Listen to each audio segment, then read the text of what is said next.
Welcome to the Deep Wealth Podcast, where you learn how to extract your business and personal deep wealth. I'm your host, Jeffrey Feldberg. This podcast is brought to you by Deep Wealth and the 90-Day Deep Wealth Experience. When it comes to your business deep wealth, your exit or liquidity event is the most important financial decision of your life. But unfortunately, up to 90% of liquidity events fail.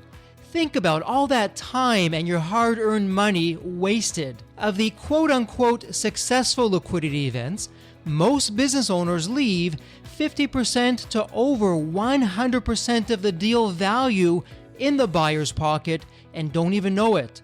I should know.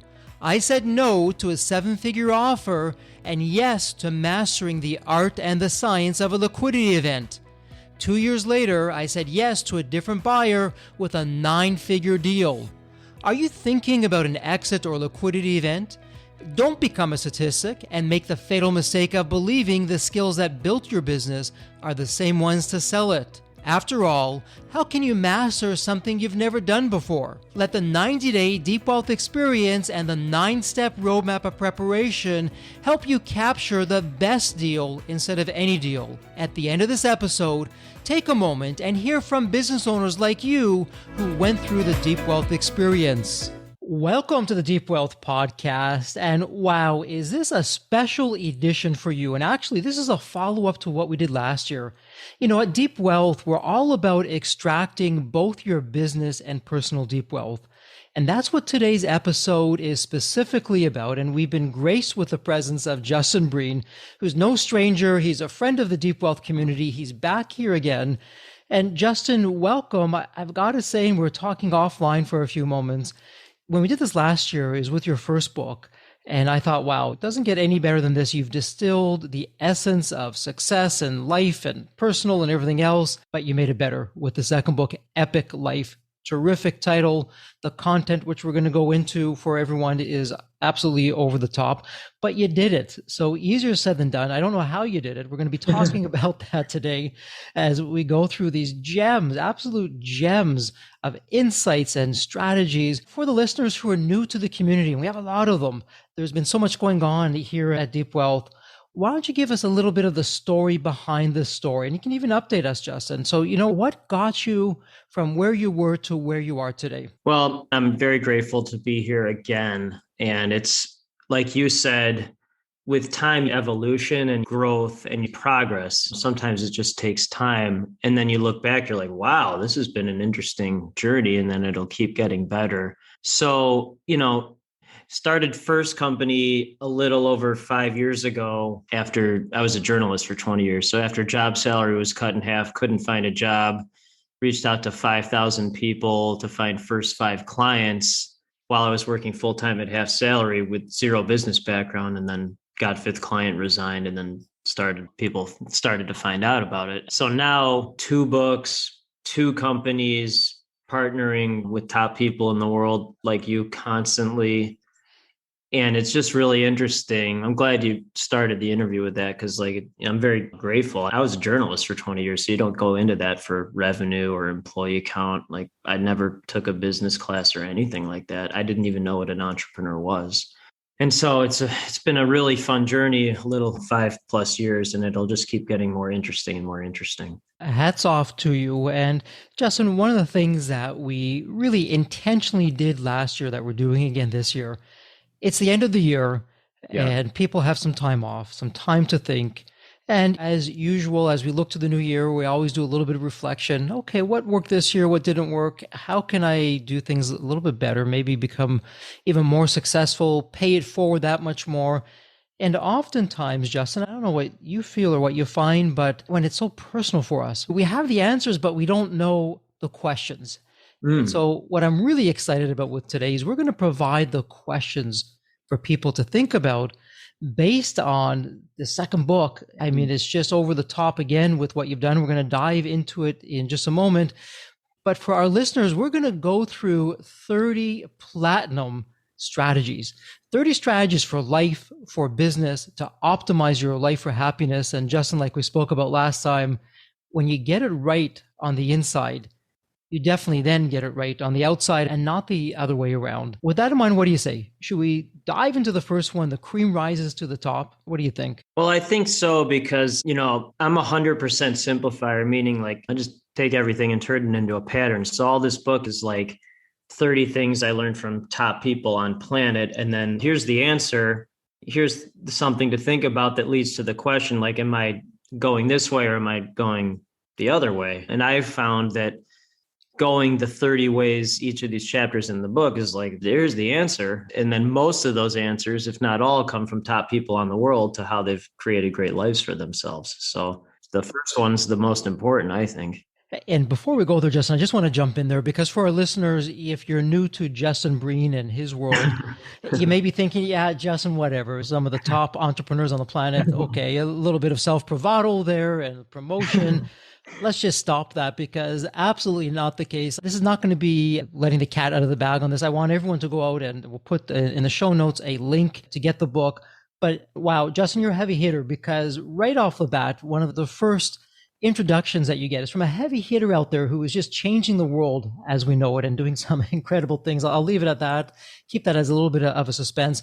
But why don't you just quickly share with people top entrepreneurs, the percent of entrepreneurs. What do you really mean by that so that people can understand where these strategies are coming from? Because I think it'll give context when they hear what we're going to talk about. Well, so it's from a life, business, and then personal perspective as well. So again, my brain turns everything into patterns. And the two companies that I've helped found, we partner maybe with 0.1% of the population. So that's 1 out of 1,000. And if there's 8 billion people, 0.1% is 8 million. So there's 8 million yous out there. They're a little hard to find at first, but once you find them, then they just keep producing you to other 0.1 percenters. But what that means is we partner exclusively with visionaries who live in abundance and who look at things as investments, not costs. So there's no, what do you cost or charge? There's no nickel and diming. There's full visionaries who they don't live in scarcity. And then most importantly, everything is an investment. There is no cost.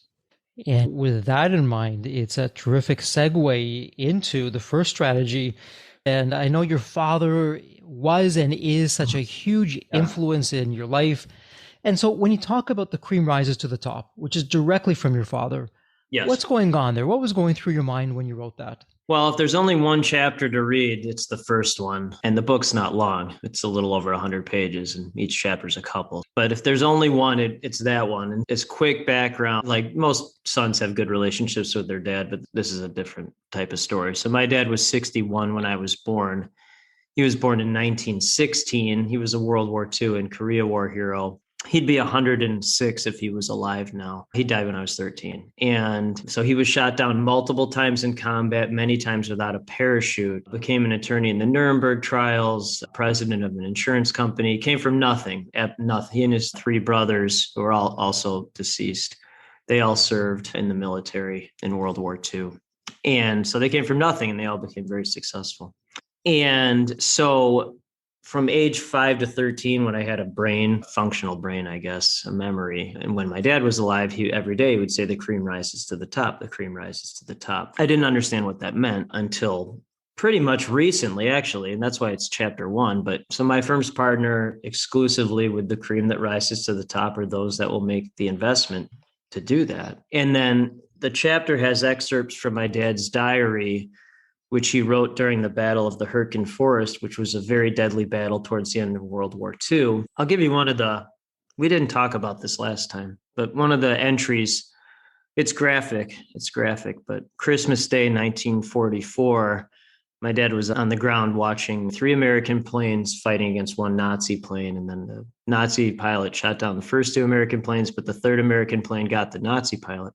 And the Nazi pilot jumped out of the plane, but his parachute didn't open. He just exploded on the ground. So my dad and his friends, soldier friends, walked over to the body, the carcass. That's what it was at that point, and got out the paperwork. And one of them could read German. And the pilot was on his first ever mission and 19 years old. It's not funny, but every diary entry it's not that graphic, but it's that horrific. And dad was shot down numerous times in combat, many times without a parachute, wrote about that. in the diary. And then I found the diary after he died. And so we just partner exclusively with people that don't make excuses. So if ever there's a time an excuse pops up in my head, maybe I will go read that diary and be like, nope, not today. Now do you get back in the plane without the parachute? And really that's been the litmus test for my whole life, but definitely since becoming an entrepreneur. And for listeners, when you get the book, and talk about a terrific holiday gift for your loved ones, for your friends, for your colleagues, just a way to start off the year with that. I really like how you did two things in chapter 1. Firstly, you took, as you're saying, some of the entries from your father's diary and you separated them out in the text. It's very easy to read and really stands out. And then there's 3 epic takeaways, which when I read them, I just stop what I'm thinking and what I'm doing. And let me really think about that for just a moment. And Justin, you mentioned one of the epic takeaways, and they all really play off of each other, but did you want to, for our listeners, talk about those 3 epic takeaways that you have at the end of chapter 1 based on your father, his life, how he lived it, and then what you learned later on after his passing in his journal? Well, to simplify it, it's really the title of the chapter, which is the epic takeaway, which is the cream rises to the top. And it comes down to whether it's you or myself or anyone, it's like, are you willing to do what it takes to get to a certain level? Or are you going to make an excuse? And what separates entrepreneurs from business owners, consultants, employees, it is that entrepreneurs don't make excuses. They just don't. They will take action and make the investment. And again, when you have a father like that, and that's the litmus test, and it really extends to my mom, who was 27 when I was born. And then my dad was hit by a drunk driver in his late 50s. The drunk driver was killed in the car crash and my dad survived. He broke every bone in his body. My mom was his nurse. So that's how they met. And my mom was just telling me this story yesterday, actually. She was like, your dad woke up in the hospital bed and he looked at me and he said, are you an angel? Because he was she hadn't told me that before. So I'm really glad she's still alive. She can give me anecdotes like that. And she wanted to set him up with her mom because the same age. And he's like, no, I think I'm going to have a family now. I think I've been through enough in my life. And so I don't know if this answers your question, but so I got my dad after he had survived all of that. And I think from age 61 to 74, when he died, I think he was just so grateful to have a family. And that's why my sons are 9 and 8. That's why I would never let entrepreneur life destroy my family life, because I know what it's like to not have a dad around. I will not do that to my family. And then my wife, our first date was the day before she started medical school. So if there's anything that's similar to this, it's going through medical school. Those are my 3 people, and none of them would ever make an excuse, ever. So I just don't understand people that make excuses, because the cream rises to the top. They don't make excuses. Absolutely. And so for our listeners, as Justin was sharing, and really a heartfelt story, Justin, and thank you for being so vulnerable now and as you are throughout the book. And so the question for our listeners, as you look to your life, do you have people in your life, the cream that's rising to the top? And Justin, as you said at the end of chapter 1, the epic takeaways, only partner with those who are prepared to make the investment, number Right. 1. Number 2, and I love this one because in today's FOMO society and fast pace, everything's disposable. Here we're doing the opposite. Find strength in your family's history and what you can learn from it, even though it may be generations, even decades or a century or whatever it may be. Find out, who your family is all about, what they did and how you came to where you are because of that sacrifice. And then what you mentioned, number 3, are you someone who makes excuses, or will you execute on getting the job done? So right there, you're absolutely right. If we did nothing else, if we remember nothing else, but the cream rises to the top, and we took that into the holiday season, into the new year, life is good. Yeah, that was excellent. And again, the book is not long. Feel free to read the whole thing because each chapter is like that. But that's really the one where most of society makes excuses. That's for better or worse. But if you're not someone like that, then there are no excuses. And are you going to do what it takes and find the right people who also will do what it takes to get in the plane without the parachute? Absolutely. And then Justin, it was interesting for chapter 2. You really threw me for a curve because chapter 2, the title is The Perfection of Patterns. And Justin, I don't think there's any talking out of school here. When I speak with you, you're one heck of a smart guy. you're also logical in terms of how you think. And I'm thinking, okay, perfection of patterns. Yeah, that sounds like it is Justin. But then the two things that you did was, number one, you put yourself out there and you talk about what you did and why that wasn't right. And then right out of left field, this was a real whammy for me. You said mindset, that the right mindset creates the right network, which in turn creates the right opportunities. And that's not so much on the logic side of life and business as it is on the art side. And then the rest of the chapter goes into these other areas. But wow, you really nailed it. So why don't you share for the listeners the perfection of patterns, but the right mindset that goes with that and what that's meant for you? Thank you. That was a good lead in. And so, as simple as it sounds, what my brain does, I don't know why it does this, but it takes all this complexity in the world and it simplifies it into patterns. It's always done that, whether it's simplifying a story, all this content into a very easy to read and understand story for media, or just turning all this stuff into one or two sentences or even a couple words. And so of all the patterns that my brain has done, my favorite is the right mindset. If you have the right mindset, it creates the right network, and that creates the right opportunities. So right mindset attracts right network, which creates right opportunities for you. And so basically most of my day is just improving my mindset, which attracts the right people, visionaries who live in abundance and who look at things as investments, not costs. And then those folks create right opportunities for me, and I create right opportunities for them.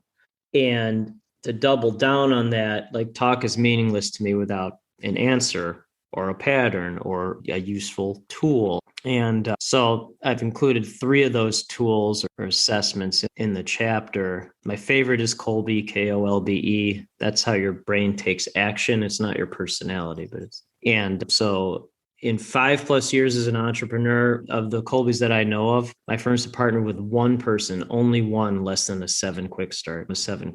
You're an 8. Overwhelming majority of the people I talk to are 8, 9, and 10 quick starts. And that means they're boom. And then they're not afraid of risk. They're not afraid to get into a plane without a parachute. So that's one. And then Gallup, Clifton, Strength Finders, there's 34 of them. The overwhelming majority of visionaries, folks that I talk to, have a mix of ideation and or futuristic. So they're off in idea land, future land.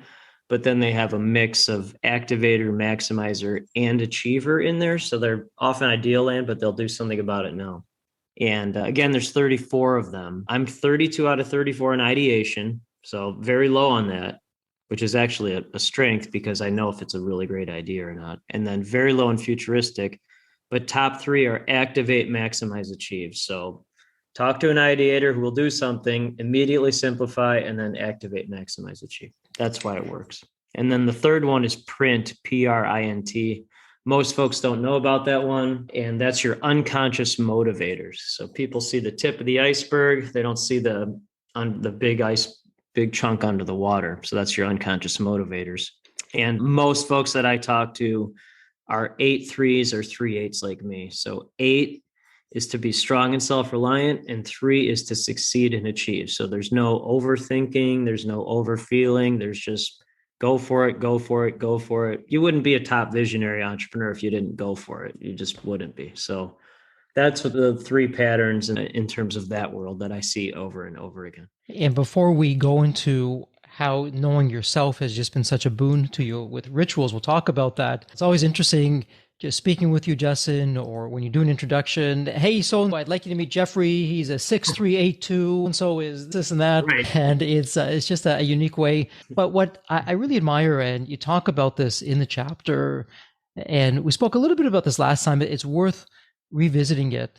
It's the rituals that you're doing. And they're not just any rituals. You have picked specific rituals that really keep you energized. They keep you alive. They help you get the best out of life. And you just really revel in that. Did you want to talk about that as far as what that's done for you? And when you look at patterns and mindset, how that just charges you up? Good rituals and good patterns become good habits, or good patterns become good rituals / good habits. Maybe that's a better way of saying it. And So most of my day, again, is talking to world's top entrepreneurs or spending time with my family. And so what the new book is really about is how to build collaborative global companies while putting your loved ones first. And so what that means is I talk to 1 to 2 people like us every single week, every week, that have let entrepreneur life destroy their family life or prevented them from having a family. And so a newer ritual or habit since we last talked is, and because I'm so low on ideation, which again is a strength, when I see people who have destroyed their family life or never had a family because of this life, I'm like, that's a bad idea. I'm going to activate, maximize, achieve not doing that. So I'm going to activate, maximize, achieve being a dad who happens to be an entrepreneur, not an entrepreneur who happens to be a dad. It's a fundamental difference. And that ritual, that habit has been the most important thing. And that's been the biggest evolution since we last talked, is when it's just so sad because these people, they're so quote unquote successful and have all these things and have really changed the world, but they don't have anything meaningful. They don't have anything personal. And it's very sad. And that's the whole point, is like, you don't have to do that. It doesn't have to be like that. You can put your family first or your loved ones first and build collaborative global companies. And that's why I believe in this message so strongly. And as we will do throughout the book, Justin, it really, going back to the first one of the cream rises to the top, family's important, and it's something that really along the way, somehow we've lost our North Star with that. And so knowing who you are and what the pattern is, hey, one of my rituals is family. Family comes first. Yeah. Business is after that. And it just really reinforces one off the other. And then when you look at chapter 3, which is really an interesting chapter, find your Babs or have your Babs find you. And you're paying tribute to Dan Sullivan, the co-founder of Strategic Coach. And you tell a little story of what's going on with the title of this and behind the scenes with that. But really, I'll let you take it from here of how you're leveraging off of that, to your point earlier of just building an entrepreneurial company, a global company, really making the difference. Why don't you share with us what was going through your mind at the time when you put this chapter together? Yeah, so find your Babs seems like a very interesting way. For those who don't know Strategic Coach, they'd probably be very confused by that, the title of that. But I think that's part of the point, is to get people interested. But so Babs Smith is Dan Sullivan's wife and co-founder of Strategic Coach, which I'm very confident saying is top entrepreneurial group in the world. I'm very confident saying that. Dan is 78. He's been an entrepreneurial, I guess, coach, leader for most of his life. Very grateful to be in Strategic Coach. And Babs, I would describe her as a visionary integrator, backstage nuts and bolts, but a full visionary. So without Babs, there is no Strategic Coach. Dan has said that many times. 2 companies now. The first one, global PR firm. The second one is just technology for what doing with PR. So it's a SaaS platform, LinkedIn without the BS. If I tried to build LinkedIn without the BS, I'd electrocute myself. I can barely tie my shoes. So I was talking to Dan during Abundance 360, which is another very high level entrepreneurial group in 2021. I was like, hey, Dan, I'm trying to find my Babs, because he found Babs and they created Strategic Coach together. And he's like, no, Justin, the trick is have your Babs find you. I'm like, oh, that's a good idea. I'll activate, maximize, achieve that. So Strategic Coach has a tool called the impact filter, and it's a list of things that have to happen for the partnership to be successful. So I filled that out, took a couple minutes, and then I started sending it out to people I trusted. And one of them was Mark Fujiwara, who is a 1596 Colby, by the way, 1596. I'm 8671. So very collaborative.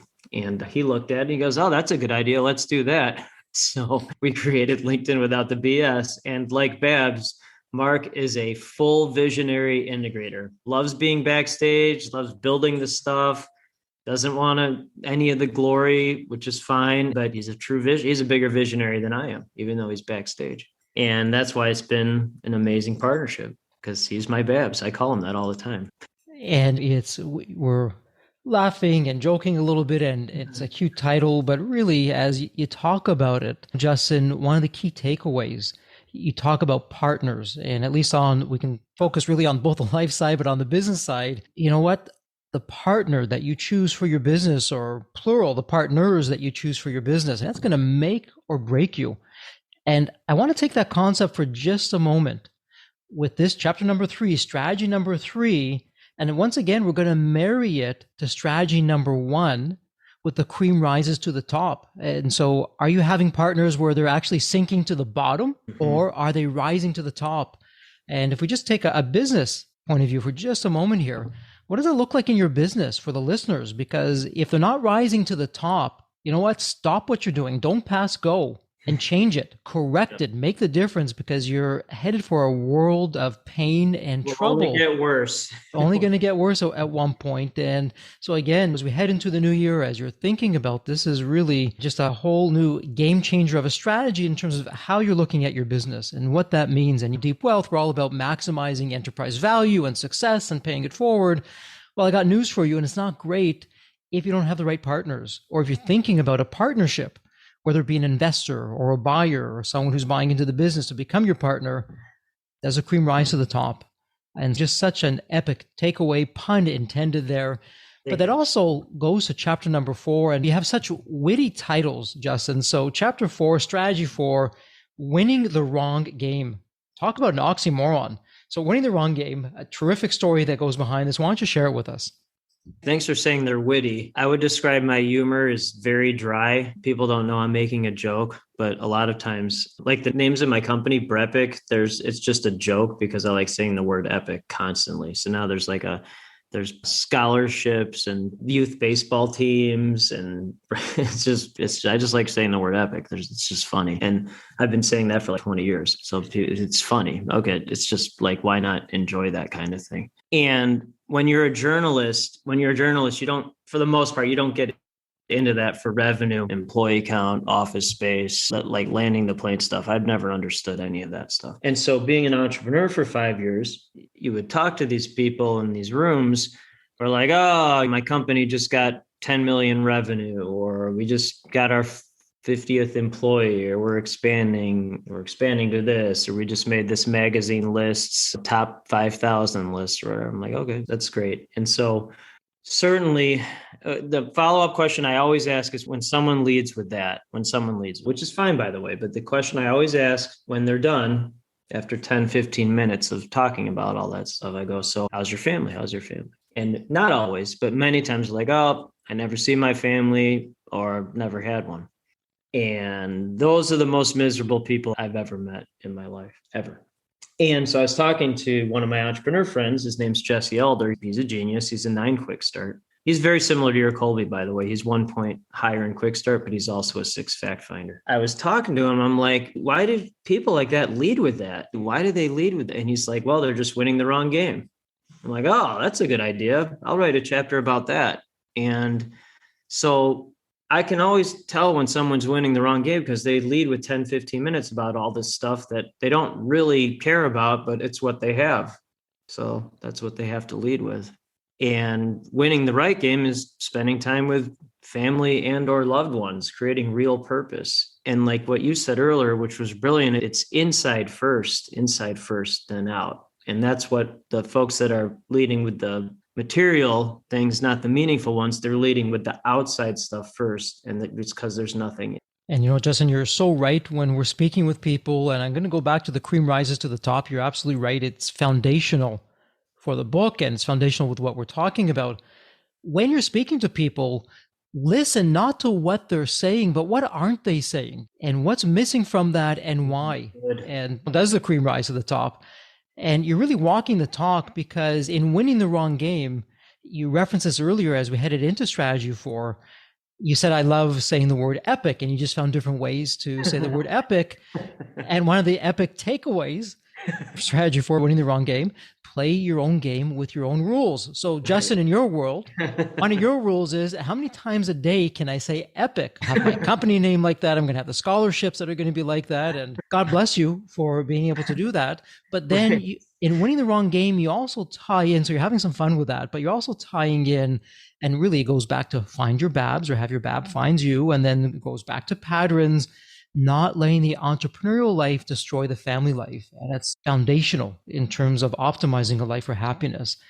And then you also say, listen, list the things that really matter to you and win at those. And isn't that really what it's all about? If the listeners, if you stop right now and ask yourself, what are you chasing and why? Why are you doing it? Exactly. Did you see it on social media? Is it the fear of missing out? Is it because someone told you to? And is that really where you want to be? Remember, at the start of this conversation, we said we're going to give you the questions. You have the answers.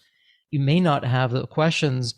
And then really from that, just the synergies here, Justin, they continue to build because of strategy number 5. So I'm going to stop calling them chapters because they're really strategies.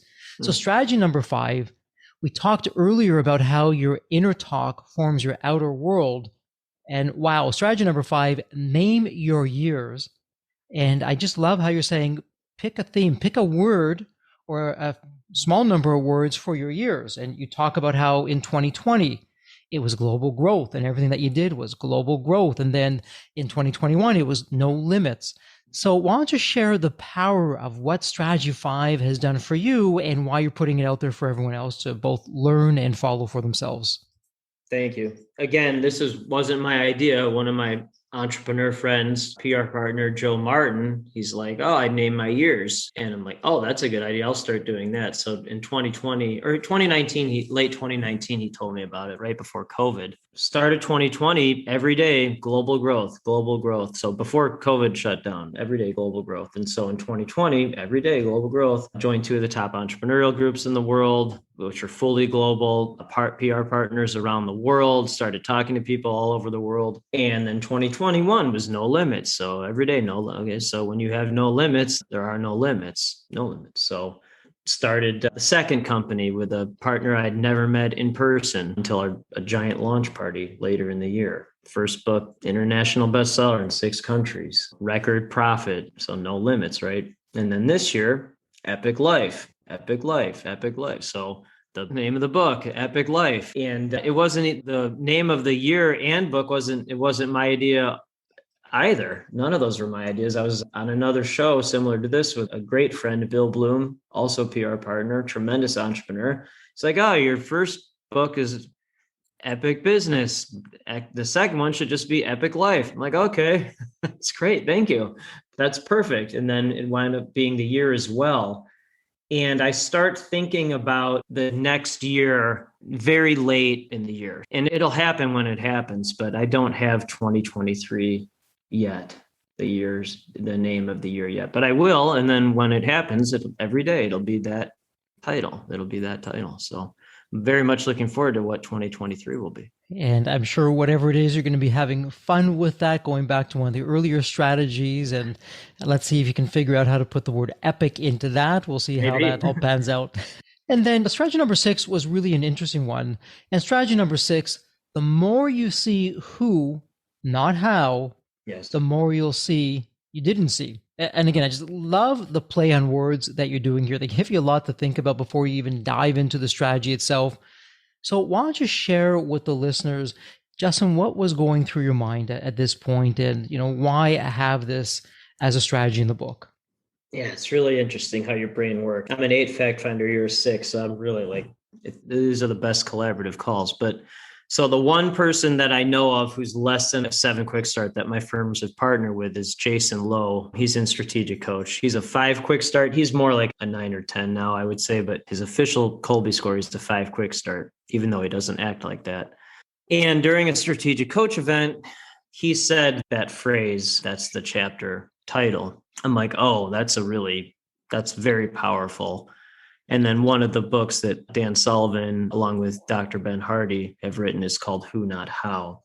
And entrepreneurs, a lot of them struggle because they try to do a lot of things or almost everything themselves, as opposed to finding a who to do it for them. And my whole life the purpose of my life, besides hanging out with my family, is to be a connecting superhero for every visionary, abundance, investment, mindset entrepreneur, and share their stories with the world, not the fundamental difference. And so if something doesn't align with that purpose, either don't do it or find a who to do it for me. Very much how Mark Fujiwara has been the who visionary integrator for BrEpic Network, because I'm terrible at almost everything, that's great because I know what I'm really great at and essentially ignore everything else or find someone who's much better at it to do it for me. And Justin, what's interesting, just your vulnerability, your honesty, you're checking your ego at the door. And for the listeners, what's interesting about this, Justin's not saying this just to have you bring out the violin and have pity for him. He's saying it because he really means it. Hey, I'm not great in these areas, but you know what? So-and-so really is. And he or she is my Babs. And that really makes a difference for me. And so the question for our listeners, as we start coming out of strategy 6 and we're going into strategy 7, which is a mammoth one, where in your life are maybe what's your kryptonite? Maybe you're not so strong. And Justin, I love what you said a little bit earlier when you said, hey, I know what my strengths are, and I'm paraphrasing here a little bit, but I know what my strengths are. I know what my superpowers are. And I'm going to take that to the world, but I'm also going to play off other people's superpowers. And together we're going to collaborate, make a difference. The cream rises to the top.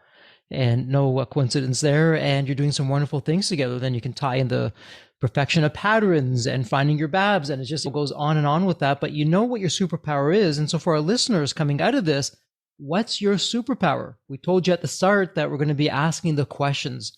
You have the answers. What's your superpower? And are you taking that to the world? Or, no judgment here, do you have a superpower that maybe you've put off to the side because your family didn't want you going in that area, but it's really a passion of yours and you're just doing something, but you hate it? And I'm going to put a pause on that because that's strategy number 7. And you talk so nicely about this. Strategy 7, what are your core values? And that really is a nice segue into what we were just saying just before. So Justin, what are your core values? You lead off with a very interesting story, and I'm going to turn it over to you and share with the listeners what was going through your mind with strategy number 7. What are your core values? Again, not my idea, but it's not my strength as ideation, but I depend on all these ideators who have created these amazing lives for themselves. So Darius, I can never pronounce his last name. Darius Mershman Zeta. Darius, I'm so sorry I mispronounced your name because I know I did. He's an 8 quick start. Also, he's a 6 fact finder also. You guys, hey, there you go. I think it's a 3 follow through. So yeah, he's like almost your Colby twin. And so he wrote a book called The Core Value Equation, which is really good, really good. And then I'm paraphrasing, but the first line of his book is like, I just built this incredible global company and I hate it. He had 200 employees and he hated it. He's like, why am I doing this? He's a miserable human being winning the wrong game. I'm like, oh, that's a pretty good lead to a book. And so he flipped the script and he started focusing on core values. And that's what the book's about. And I'll dovetail that. A lot of folks care about revenue, office space, employee count. That's fine. I only have 2 10Xs in life, 2, because I'm a simplifier. So one is, did I have one good experience that day with my family? So 10Xing that. And then 2, 10Xing network on a global level. So did my network grow on a global level every day? Those are the only 2 questions I ask myself every day. Did I have a good experience with my family and did network grow? And every day the answer to those are yes. And what I found is all this other stuff takes care of itself, but it all starts with having those core values of family and network. And for our listeners, did you catch what Justin just shared with interfacing with the top of the top entrepreneurs worldwide and running successful businesses, plural? He boils his day down to 2 questions. One on the family side, which is first. Right. And then one on the business side and asking if he 10X'd it. And it's a simple yes or no. There's no complicated answers. Yes or no. Did I do it or did I not do it? Yes or no. And if I did, terrific. Let's make tomorrow even better. And if I didn't, okay, why not? And what's going on here? And do I have to pause and think? So I just love how you can take complex types of situations, Justin, and you just boil it down to the most simplest of things, not to confuse simple with simplicity, but you get it done with that. So I love that. And that actually parlays nice into strategy number 8. And it's a terrific story here, The Joy of the Bank Run. And when I was reading chapter 8, I was actually reminded of our first conversation. And again, we'll have all that in the show notes. When you started your business, you're this journalist, you have absolutely no business experience, and you're making like 5,000 cold calls to just different people to become a client. And it's very humble beginnings. But I'm going to stop there. I'm going to let you pick up strategy number 8, The Joy of the Bank Run. Yeah, it sounds like I'm robbing a bank. It's kind of funny. So again, I was doing another show like this. One of my great friends, Scott Becker. Wow, this is really fascinating. This is why it works. I think he's a 6,483. So almost your Colby as well. Are you seeing the same pattern now? He's got 8 quick start and a decent fact finder.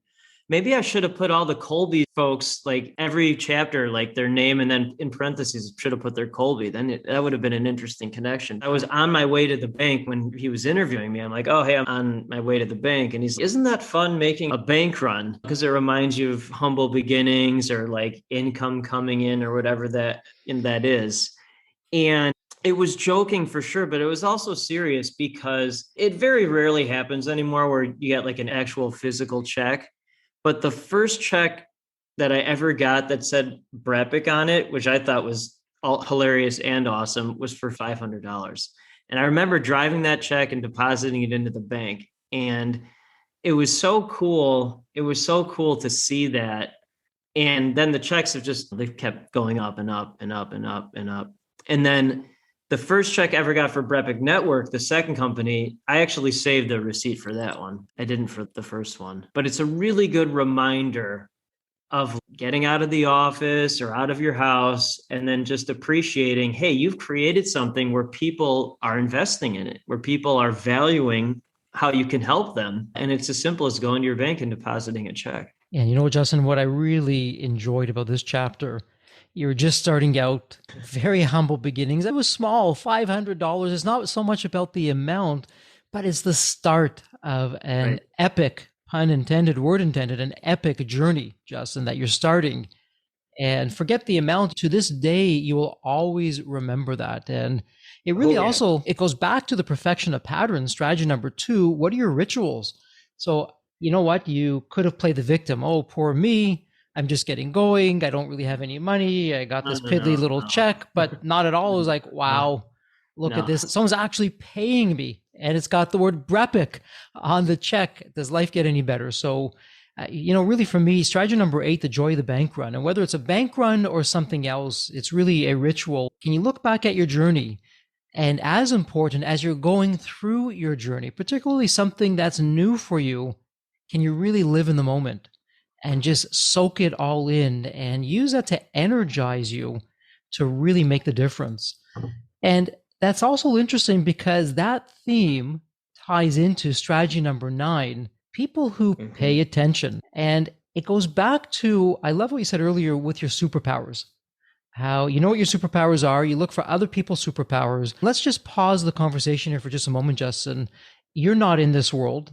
You deliberately ensure that you're not in this world, but how many people are in the world of, I'm doing the same blank different day, no one appreciates what we're doing, they'll change us out in the blink of an eye for someone who's a few pennies less, and they don't really appreciate what's going on there.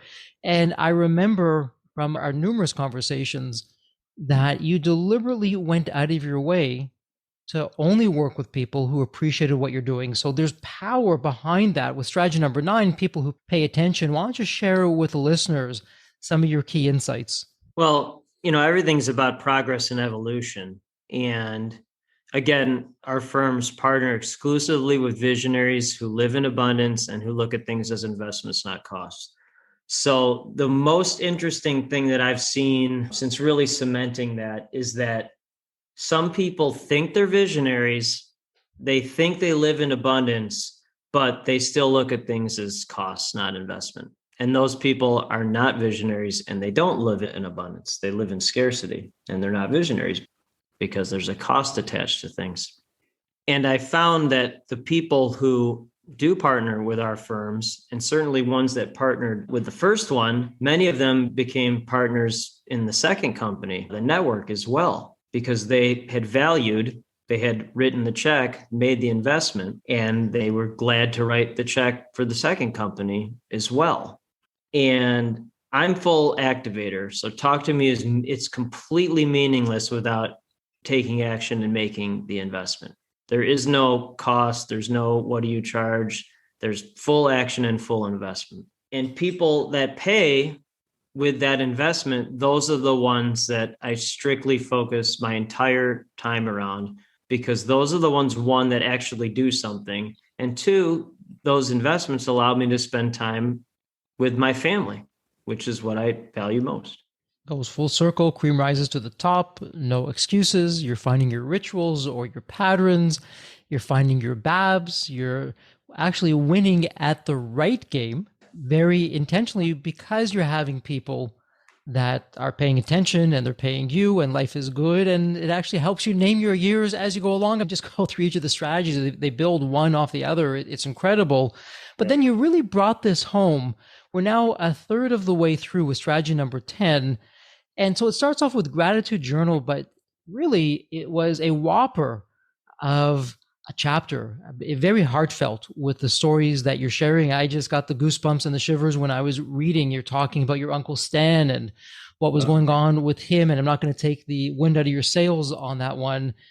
But you know what? At the end of the chapter, you put your 3 points as you do with most of the other strategies. And just this, the second point, for whom are you grateful and how do you let them know? I just stop and I reread that many times and I said, okay, wow, Justin is just spot on with what he's sharing here. So I'm going to stop there, Justin. Why don't you share with our listeners what's going on here with strategy 10, gratitude journal, and for whom are you grateful? How do you let them know? So Uncle Stan, he was my dad's last living brother. And so I'm not a very emotional person, but when I talk about, actually, I get more emotional talking about him than even my own dad, because he lived longer and then he was like a father to me.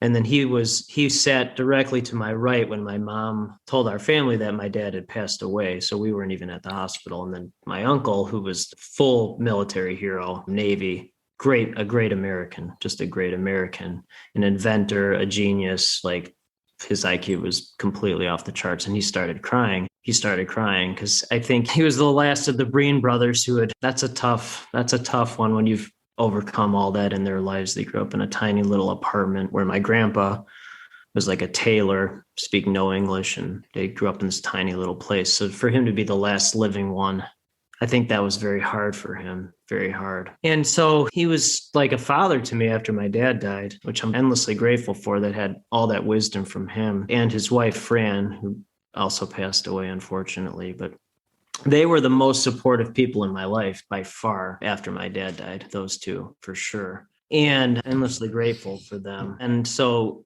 if you're constantly grateful, it's hard to be ungrateful. So what that means is you just work on your gratitude every day. And a big part of that is journaling. So the first thing I do every day is a grateful journal to my wife when I'm grateful for her the previous 24 hours. If you think of the opposite personality as me, that would be my wife, who's a pediatrician. So she's love, empathy, warmth, rules, lists, calendar items, rigorous scheduling, taught me how to say thank you. And so the most important thing for her is for someone to say thank you to her. So I'm endlessly great. I don't care if anyone says thank you to me. It's fine. But for her, very important. And so that's what I do every day, 7 days a week, grateful journal to her, first thing. And then 5 days a week on LinkedIn, I'll include this conversation in that. 5 days a week, I do a grateful journal there, what I'm grateful for that day, and then just use it as a commercial for other people. And again, simplify the simplification. When you're constantly grateful, it's very hard to be ungrateful. And then gratitude, I've learned this too. Gratitude, being grateful, attracts other people who are grateful and have gratitude. And those people are visionaries who live in abundance, who look at things as investments, not cost. It's, just amazing with what you're sharing. And this came intuitively to you. And you know what, Justin, I'm sure that science has really shown what you're talking about, because you said earlier, when I'm feeling grateful, that's really all I can feel. I can't feel anything else. And science has shown that the way the brain thinks, you can only feel one emotion at a time. And it's always a choice. And if you take the perspective, life is happening for me, not to me, it really ties into the whole gratitude side. And gratitude is one of the highest emotions. It's one of the highest frequencies, and just so much of the fact that you're doing it, and the gratitude journal right off the bat, and you're appreciating people and just asking all the right questions before you even start your day is, pun intended, epic, Justin. Here's one for you. It's epic in terms of how you're starting your day, how you're ending your day, how you're going throughout your day from these rituals. And so for our listeners, your takeaway here, are you feeling grateful, or are you feeling remorse, or something in between? And if you're not grateful, why not? And why don't you try a little experiment? for the first 30 days, just feel grateful no matter what happens and see where that takes you. See how you feel. That'll be one of our challenges coming out of this conversation with you, to see what you can do about that. And the other challenge is actually a wonderful tie-in into strategy number 11, which is the conversation becomes the product. And if you don't know Justin, and I've had the privilege, Justin, of getting to know you, Justin could be dropping names and just saying, yes, I know so-and-so, I just spoke with so-and-so. But as you've heard in this conversation, Justin, I don't think there's been a moment yet where you haven't given a tribute to someone. Yes, I got this idea from them and they made all the difference for me. And with strategy 11, you talk a lot about, hey, just be open to feedback. It can be one comment, one conversation, because you're listening, that can change your life. And maybe you'll even collaborate with that person. Yet how often, Justin, on the flip side, there's always two sides to a coin, as they say, that on the flip side, we all know these people. How many times have you seen somebody, and again, no judgment here, they talk about themselves. You can't get a word in edgewise, and it's all about them. And it's, okay, why am I here? They're just talking to me, not with me, and what's really going on here. And not such a great experience. So Justin, why don't you talk with us about the power of how the conversation becomes the product based on your experience? Thank you again. Yeah, Mark Layden, another great entrepreneur, that's something he said. And what I've learned is that there's a huge difference between overthinking and active thinking. Overthinking, that would be a life of torture for me, where you don't actually do anything. But active thinking is where you really think about it and do something. You actually take action, do something. Again, a perfect example is literally the name of the book. I had no idea, or the naming the year, or really any idea in the entire chapter. Is the conversation became the product. I look at each chapter strategy as a product. That's really what it is. It's a product. And then the year, Epic Life, that was a conversation. The name of the book, Epic Life, that was a conversation. It became a product. BrEpic became a company. BrEpic became a second company. It was a conversation with my wife. I'm like, oh, I'll just name it BrEpic. Okay. And it became something. It led to something tangible. And again, talk to me it's meaningless without doing something about it. But if you have, and this is how your brain works, which is genius, if you partner with the cream that rises to the top, those conversations will become the products. That's what it'll lead to your next company. It'll lead to have your babs find you, or find your babs. That's what will happen by having the right conversations with the right people, which create the right ideas that actually become something of value. And Justin, you are so on point with that. And for listeners of the Deep Wealth podcast, you've heard me share the story, which goes right to Justin's point. I was asking the magic wand question. It's an X factor in the Deep Wealth 9-step roadmap. And I asked this question to a client, and the answer that he gave had me put myself out of business so I can put myself into a bigger business, which later led to a 9-figure liquidity event. But it was all from the client. I would never have thought of that. So the conversation really becomes a product. It becomes your success. But what I loved about this is you really change things up with strategy number 12. And strategy number 12, I love the title, Are You an Alley Cat? Which had my interest right away. And, for the listeners, when you read the book, what's terrific, Justin, with what you did with the book, if you go to the end of the chapter, you have your 3 epic takeaways. And really, in a bird's eye view, boom, you get it. But then when you go back to the start of the chapter, you fill in the details. You give the narrative, which is absolutely fascinating. You give the context. So let's go to, Are You an Alley Cat? What's going on here? What should our listeners know with strategy number 12? Yeah. So your brain, you go to the answer first, then you do the deeper dive into what came up, what led to the answer. That's good. That's good. One of the chapters of the process is the shortcut. You just want the shortcuts. That's good. Perfect. A prelude to strategy 13. Yeah. Oh, is that the next one? Yeah, perfect. Exactly. Bob Saget, who I would consider him an entrepreneur. All really good entertainers are entrepreneurs. So stand-up comedian, definitely entrepreneurs. TV star, definitely an entrepreneur. Movie star. Bob Saget was funny because the most vile, insensitive comic, and then he's the lead character on 2 of the most family-friendly TV episodes ever, America's Funniest Home Videos and then Full House. And if you've ever heard him doing stand-up, like worse than Eddie Murphy Raw, worse than Robin Williams by far, way worse. So I always thought that was funny. And so after he died, I listened to a couple of his shows about that you had to be insane. He was making fun of comedians. Like you had to be insane to be a comedian, which is very similar. You really have to be off to be a top performing entrepreneur. Like your brain is not wired like a regular human. And then he talked in the podcast about being an alley cat. Being an alley cat, you're up in the middle of the night, you're searching for things when everyone else is sleeping, you're looking for all these opportunities. And I'm like, a true entrepreneur, that's where they're at.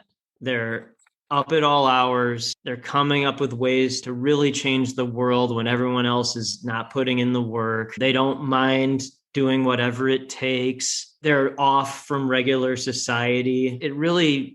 It just hit me at a very high level because journalists are very similar too, like terrible work hours, weekends, paper comes out at 1 a.m. So you're out all night. I used to write stories in the middle of the night. I don't anymore because of the kids, but that's like the entrepreneurial mindset is this alley cat. There's 3 ways to get into a club, 3 ways, like just picture a nightclub. 1, VIP.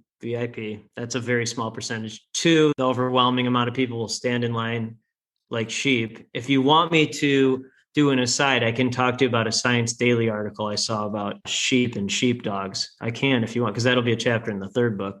So that's most people, sheep standing in line. And then the 3rd way is like the alley cat way. You just break in through the 3rd door. You get in the 3rd door when no one's looking.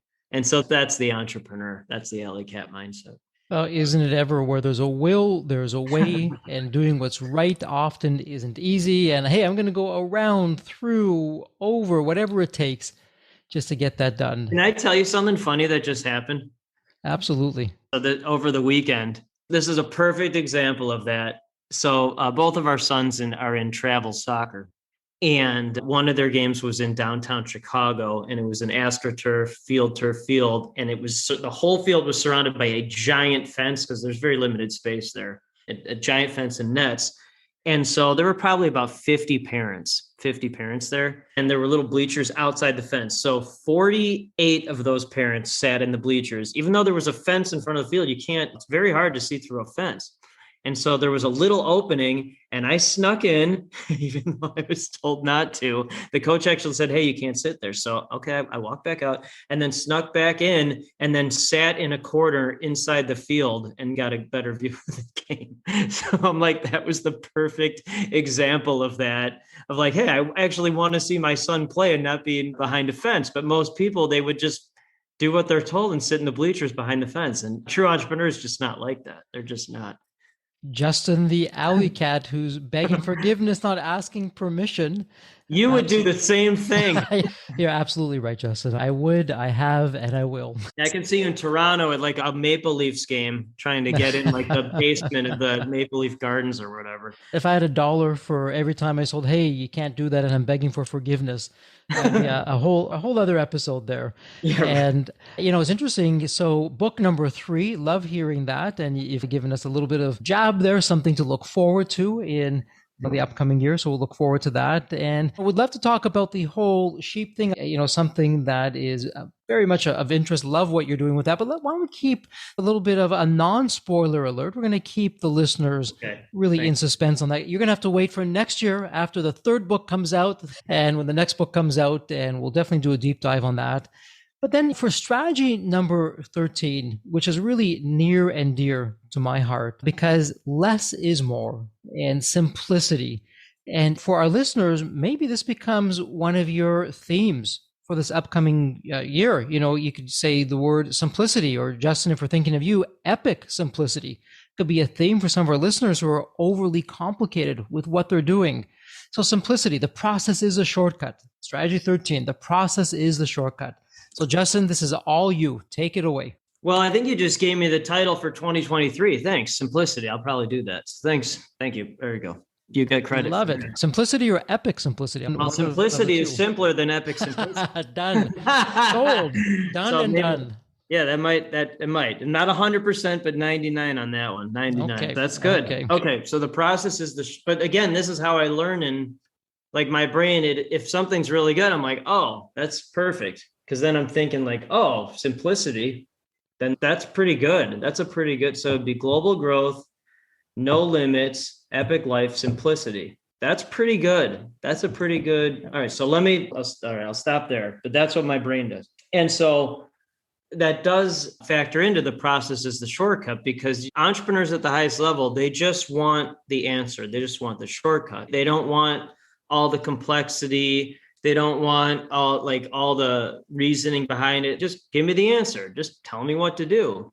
And the formula, the shortcut for creating a successful global company, it's very simple. It's very simple. It's a very simple shortcut, very simple process. So here it's 4 steps. This is it. You see a problem, create solution, problem solved, successful global company. See a problem, create solution, problem solved, successful global company. So all entrepreneurs want is the problem solved, and that will lead to success. Hey, and just again, talk is meaningless to me without providing an answer. So journalist for 20 years, created entire first company based on how PR firms annoyed me for 20 years. Saw a problem, created solution, problem solved, successful global company. Second company, annoyed by platforms that let everyone in. Cream that rises to the top doesn't have time for that. So created LinkedIn without the BS. Saw a problem, created solution, problem solved. It's the same formula. And then the problem I hear is we're tired of being the best secret. We want to be in more news, more media to create more validity and credibility for our brand. See a problem, create solution, problem solved, successful global company. And that's all created by creating the process, which is the shortcut. That's all any good entrepreneur wants to do, is create a process that becomes the shortcut that solves the problem. Simplicity at its best, but again, we're not going to be having simple confused with simplicity and vice versa, and it just works. The process is the shortcut. And you know what? Because it's simple, let's just leave it at that, because it is simple. Strategy 13. So for strategy number 14, what I loved about strategy 14, clear the mechanism. Strategy 14 to me really leaned heavily on a few of the earlier strategies, Justin. And how do you give the background behind it? But for strategy 14 for me, what really brought it together was, again, everything seems to be coming back to the cream rises to the top. So you're right, that's foundational. But it also goes back to strategy number 9, people who pay attention. And I'll leave it at that for the clear the mechanism strategy 14, because I'll have you fill in everyone else. What the heck is going on with this? What does that really mean? And why is Jeffrey saying these things, and how they all tie in? So Justin, clear the mechanism. What's going on here? Yeah, I'm still trying to think if simplicity is the right year name for 2023. So I'm not going to stop. This is where my high follow through kicks in after the high quick start. But I am focused because, and this is part of it, because so clear the mechanism, watch a lot of sports movies, was a sports editor for a long time. So one of my least favorite sports movies is For Love of the Game, which is a horrible movie. If people like it, that's great. That's fine. In my opinion, it's a horrible movie. Kevin Costner was in it. He pitched a perfect game for the Detroit Tigers in his last start ever at Yankee Stadium. Terrible plot, terrible acting. However, there's one line in it which is absolute gold, platinum, as you said. And so he's on the mound starting the game, and he's the road pitcher. So, Yankee Stadium, very loud, air horns, all that stuff, the subway in the background. And so it's very loud. And so in his head, he says, clear the mechanism. And everything goes blurry except the catcher's mitt, kind of the umpire, and then the batter. Everything else is blurry except that. And that's how my life is. It's ultra focused on just clearing the mechanism. The mechanism is all this other nonsense that doesn't really matter. And then just ultra focused on what actually does matter to get the job done. And absolutely love that. Also goes back to the process as the shortcut or simple. It's focus. And what's your focus? So are you having clients, as an example, who don't appreciate what you're doing? They're giving you a hard time and they're taking you off of your superpower and you're focusing on all the wrong things? Are you having people in your life, whether it's a business partner or associates or on the personal side, they're not the cream rising to the top and it's taking you off of your focus? Incredibly powerful questions. And as listeners, think about that. And what does that mean for you? And what, more importantly, can you be doing about that? Again, we're raising the questions. You have all the answers. You'll know what to do. But awareness is the first starting point for that. And speaking of awareness, strategy number 15, God winks. Justin, this one really was intriguing, particularly coming from yourself. I really have a lot of respect for you. And when you threw this out there, I was like, wow, isn't that interesting? And so it was not expected, but my respect for you which is already very high, went through the roof with this because you're really acknowledging what a lot of people tend to ignore. And that's whether you want to call it the universe or God or something else. Right. You're saying, hey, you know what? And this also goes back to patterns. There's certain things that we just can't explain, and we can either acknowledge them, embrace them, or not, and what a difference it makes when we do. So why don't you walk us through strategy number 15, God winks, and what we should be doing as we go through the coming days, weeks, and as we welcome the new year. Yeah, this is a good one for New Year and holidays thinking. And then Teresa Easler, she's a wonderful human being, amazing entrepreneur. And I've always found that believing in some type of higher power doesn't need to necessarily be religion, although that's fine. And this is a joke, but I'm not joking. The only proof I need of a higher power is that someone like my wife married someone like me. That makes no sense. So that's unexplainable. So somebody's got to be in charge of that one. If you have the answer to that one, let me know. It doesn't make any sense.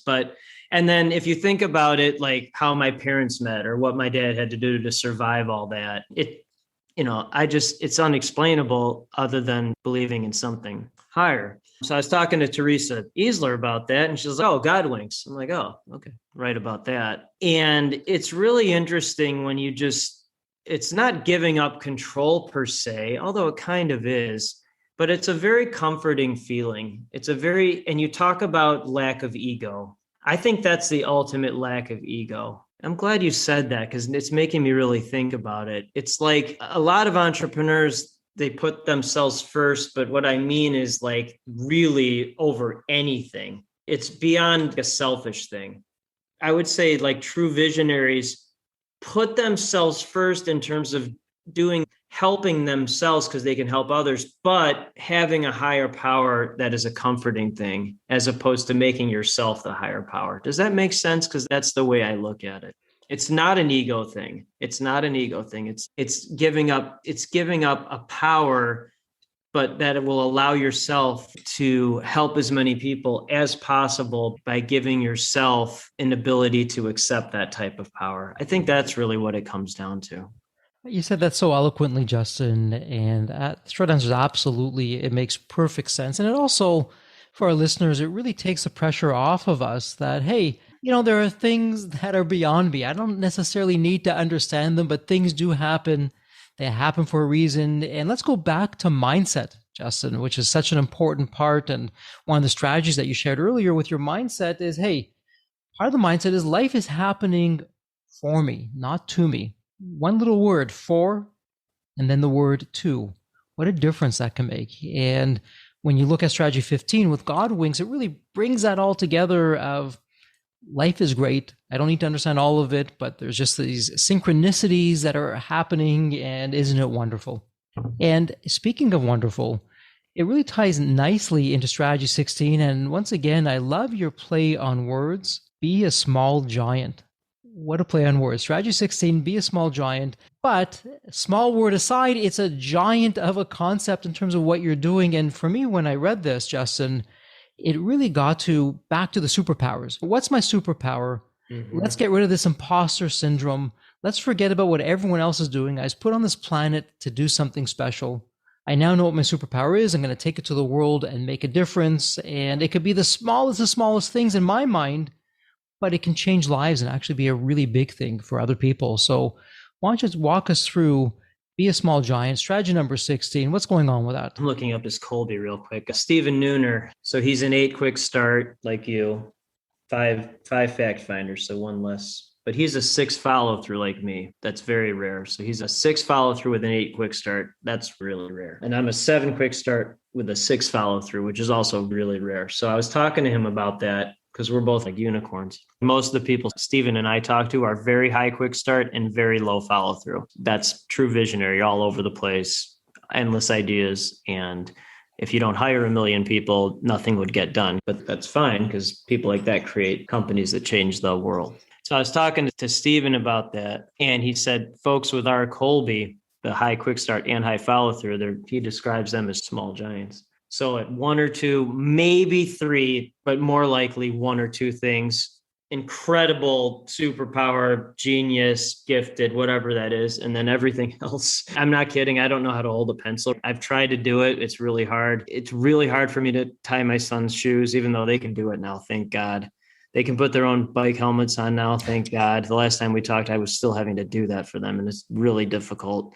Like getting a knot out of something. Oh God, it's really like I'm getting stressed just thinking about it. But anyway, like connecting people and getting the media, simplifying message. Okay, world class, great, fine. And then to really like double down on that, even if you don't have a Colby where it's high quick start and high follow through, you can still be a small giant at one or two things. You can be truly great and then incorporate the who, not how for everything else. You can do that. So I think that's the lesson is you can be a small giant by clearing the mechanism, cream rise to the top, finding the right people, all of those things that preceded that chapter.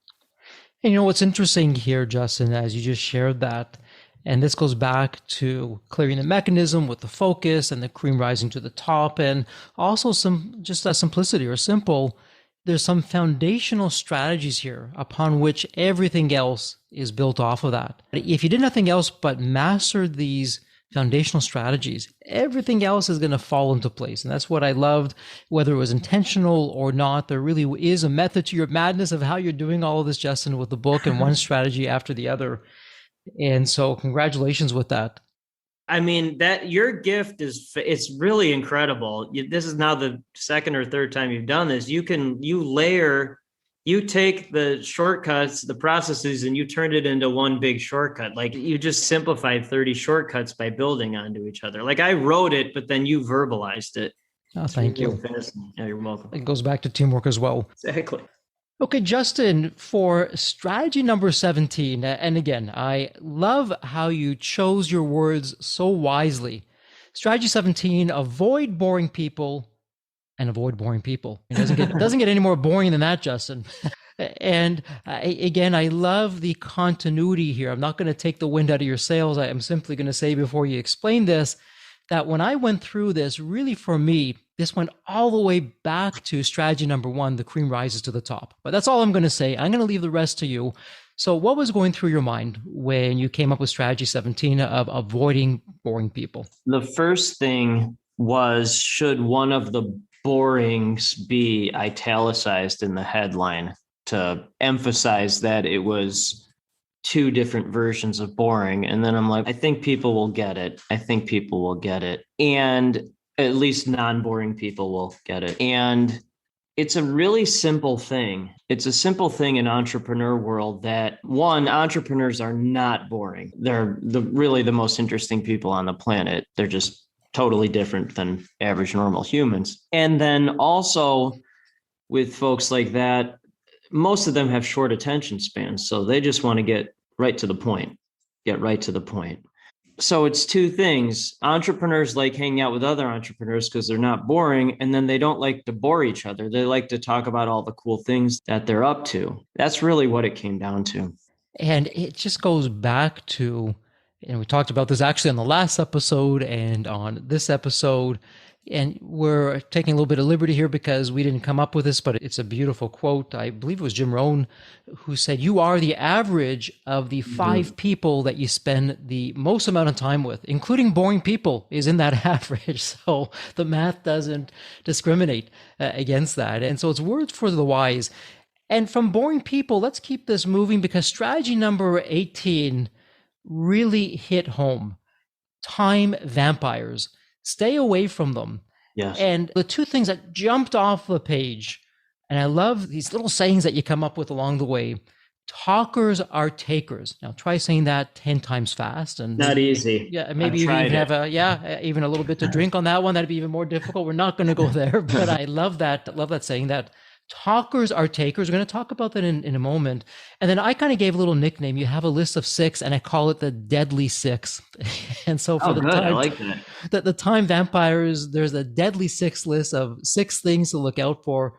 So why don't you share with our listeners what's going on here with these talkers or takers, otherwise known as time vampires, and the Deadly 6 list? Even though this is chapter 18, this is like, for me, this is number 1 on the avoid list. This is different than boring, but it's number one on avoid. And as a full activator, action taker, investment, get stuff done, for me personally, time vampires, it's the biggest struggle I have is constantly being on the lookout for them. I've gotten pretty good at finding like who they are, but every now and then one of them will slip in, and I really get annoyed by that. That's the thing that annoys me the most, because they take time away from me and my family. Exactly. Back to your 2 goals for the day. Did I hit it out of the park on the business side? And a time vampire is going to zero that out. And am I hitting it out of the park with my family? And again, those are all zeros with the time vampires. It's a weird thing too. It just happened. Again, it doesn't happen often, but it did recently, where this person's definitely a time vampire. They talked a big game, said they were ready to do something, sent them the agreement, and then they're like, sorry, this isn't going to happen. I was very confused because this was a long time of discussions, long time. And it's a bewilderment to me, because if I say I'm going to do something, I just do it. You just do it. But there are just some people out there that, whether they like attention or they like talking about themselves, it's a real confusing thing for me. I don't know if that's the same for you, but like for me, even as a journalist for 20 years, it's like you hit your deadline, you get the story done. That's what you do. And then my dad, you get back in the plane, even if it was shot down, even if you don't have a parachute, you just do it. And most of the world doesn't work that way, which is very confusing to me. So I did list that. You said the deadly 6. Is that what it was? Yes, the deadly 6. Yeah. Do you want me to list them, or yeah, listen, as the saying goes, straight from the horse's mouth, why don't you share with the audience the deadly 6 of time vampires? These are the telltale signs that you are, in fact, in the presence of a time vampire. Okay. So 1, if someone sounds too good to be true, they are almost certainly too good to be true. That's someone where they're you've never met this person and they're over complimentary. They just keep going on. If they ask for endless advice or your context before committing to an investment, they are likely wasting your time. If you ask how a time vampire is doing and 30 minutes later, the time vampire on the other end is finished with their answer, they are a time vampire. That was a joke in case no one can understand that sense of humor. If after several meetings, they decide to concoct gimmicks to try and pay for your services, they are a time vampire. That's a barterer. A barterer. If they are more than 5 minutes late to a meeting, which does happen, but then they don't apologize, that's the crew. Listen for that. They are a time vampire. And if someone asks, what do you charge within the first 5 to 10 minutes of an initial conversation, instead of what does an investment with you and your firm look like, they are a time vampire. And, Justin, as you go through that list, the common theme, I'm going to say in a word, it's courtesy or lack of courtesy. 100%. There's a lack of social intelligence. So when you ask someone, hey, how you're doing, you're not saying, tell me 30 minutes from now, continue to tell me how you're doing. It's, hey, just give me the 1 or 2 sentences. Hey, things are great, or I'm going through this, or having an actual conversation and not just listening. So it's a lack of courtesy. It's a lack of social intelligence. And it's all over the place in terms of clues that person is leaving, and just too good to be true, as you're saying. And so it's don't walk, run, and don't just run as fast as you can in the other direction.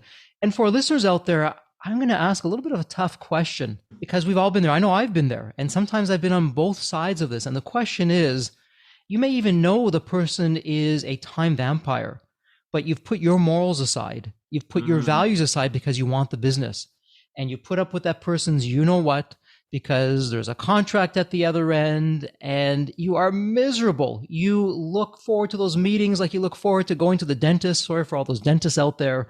I like going to the dentist. I'm in the minority. That's another episode, Justin, on how your wonderful mind works. But you don't want to do business with these vampires, but you sell yourself short. And Justin, that goes back very early on to the strategies that we were talking about, where essentially you fired your clients who didn't meet that criteria. It takes guts, it takes courage, but there is a method to the madness with that. So the time vampires, the deadly 6, how they're talkers or takers, all of that, keep that in mind. And we're going to continue on this role that you have with different types of people, because for strategy number 19, mediocre people don't like high achievers. And if we're honest about it, as high achievers, we don't like mediocre people. couldn't be more true. So, Justin, what's going on here? So the point you hit a home run there with, if you're honest with yourself. And I've noticed a lot of leaders, they try to be someone they're not, where they try to like everyone. And some folks are like that. I understand that. But I see a lot of people trying to force their way into liking people, not being honest with themselves.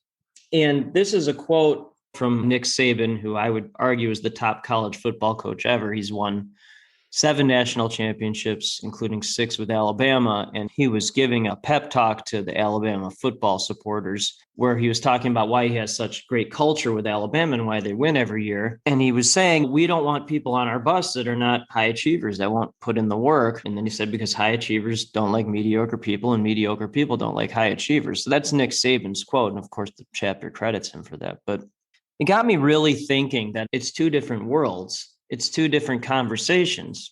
And for the most part, the overwhelming majority of high-level entrepreneurs are very high achievers. And I think as a whole, they don't understand or relate to people that don't want to be like that or aren't high achievers. And that's why it's so important to be in rooms with other high achievers, because it's a 2-way conversation. And it's okay, like you said, to be honest with yourself and be like, you know what? It's not that I have any ill will toward anyone or anything like that. It's just, this is not going to be a conversation that's worth anyone's time.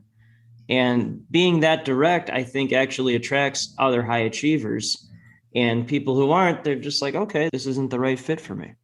And Justin, what's really interesting about this, and look, you and I, we don't make the rules. And whether the rules are right or they're wrong, it just is what it is. And so this tribe kind of mentality has us not listen to ourselves and listen to others. And part of that now, and this isn't the tribe mentality per se, this is certain people. And by the way, the certain people can be your best friend, maybe even your spouse, a family member, a colleague, someone that you trust, someone that you admire.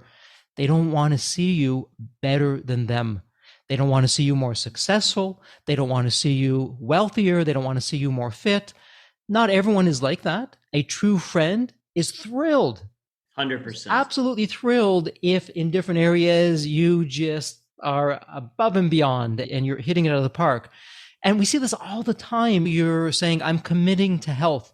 I'm not going to have those sweet snacks anymore. In fact, I'm not even going to snack at all. And then you're out for a meal with family or friends or at the workplace. Hey, Jeffrey, come on, have a piece of cake. Don't be the party pooper here. You're making everyone feel bad. Eat. And you feel this peer pressure because your exemplary behavior is having other people feel uncomfortable. And it's mediocrity at its best that's going to bring you down. So, Justin, let me ask you this, because you've really gone above and beyond this. And on paper, it sounds so easy. Don't hang around mediocre people. Don't fall into that peer pressure. But how do you do it? And what do you do even if that mediocre thinking comes from someone that you admire, that you love, or who's really in your circle of influence? I think I know the answer there, but let's hear it from the master himself. Thank you for saying that. I appreciate that. On Strength Finders, I think it's easier for me than most people. So what do I mean by that? So on Strength Finders, Gallup Clifton Strength Finders, there's 34 of them. I'm dead last in empathy and second to last in includer. Naturally, it's very easy for me to do that. Now, for people like you, I have endless empathy. Endless. I don't understand people making excuses. I just don't. My partner, Mark Fujiwara, for his second company, he's competition 1, maximizer 2, empathy 3. He's third, so collaborative empathy. And then my wife, who's a pediatrician, she's probably empathy 1, probably, if that or competition 1, which is very interesting. So Mark is competition 1, empathy 3. My wife would be empathy 1 or 2 or competition 1 or 2. And so collaborative empathy, who are high achievers. But really, it comes down to, you're better at this than I am, but it really comes down to segueing into the next chapter, is if when you're chasing time, you can't create. You can't create when you're chasing time. It's a very simple mantra for me, because people that waste my time or are mediocre or are not high achievers or are boring, they take time away from being my family, and they take time away from me being able to create things. So that's a very hard and fast black and white rule for me. And then it's just years and years and years of making that a ritual, as you say, or a habit or a pattern. It didn't just happen. The deadly six, that didn't just happen overnight. That took years of talking to the wrong people, which still sometimes come in. So it's not easy, but it's also essential. I think it's also essential to be able to do this. Absolutely. And for our listeners, really, as you think about the upcoming new year, and again, this whole episode, we're giving this to you. This is our way of paying it forward that you can make the new year the best one ever. And I know we always say, oh, this is going to be the best one ever, but this can really be the best one ever. This can be foundational for you because the rituals that you're going to create from these 30 strategies that Justin has so graciously put out there in the book, Epic Life, can be your foundation of a terrific life. And Justin, I don't think you disagree with me when I say this. There's that saying, doing what's right isn't always what's easy. And there may be times where it's very difficult to cut certain people out of your life. They may be a best friend. They may be a family member. Now, you don't have to be a jerk about it. You don't have to, in their face, tell them why they're wrong and everything else. You can be very quiet, very discreet, very respectful, that you choose just to not show up when they're around because you don't want them bringing you down. And Justin, again, you really have led the way for us. You have surrounded yourself, and you've gone out of your way to do this. You've surrounded yourself with people who meet your criteria. And again, no judgment with that. They just resonate with what you're doing. They support you in what you're doing. Justin, if you came to me tomorrow and said, hey, guess what, Jeffrey? I did A, B, C, and D, and I'm now a billionaire. First words out of my mouth would be, congratulations, Justin. I am so thrilled for you. That'd be the same thing same thing. Not everyone's like that. Or Jeffrey, I'm starting a third company, Epic 3. And again, it's not going to be, why are you doing that? Don't you have enough money already, Justin? What are you thinking? It's, hey, Justin, wow, that's terrific. Another way that you're just going to change the world and make a difference. That's where you want to be with people. And again, it goes back to something that we talked about earlier, Justin. Always put yourself first. When you take care of yourself, 100%. You can then take care of everyone else in your life that matters to you. And speaking of that, strategy number 20. So we are 2/3 of the way there now. Yeah. And it's, you can't create when you chase time. And we're going back to the most precious currency, time. We all have 1,440 minutes a day.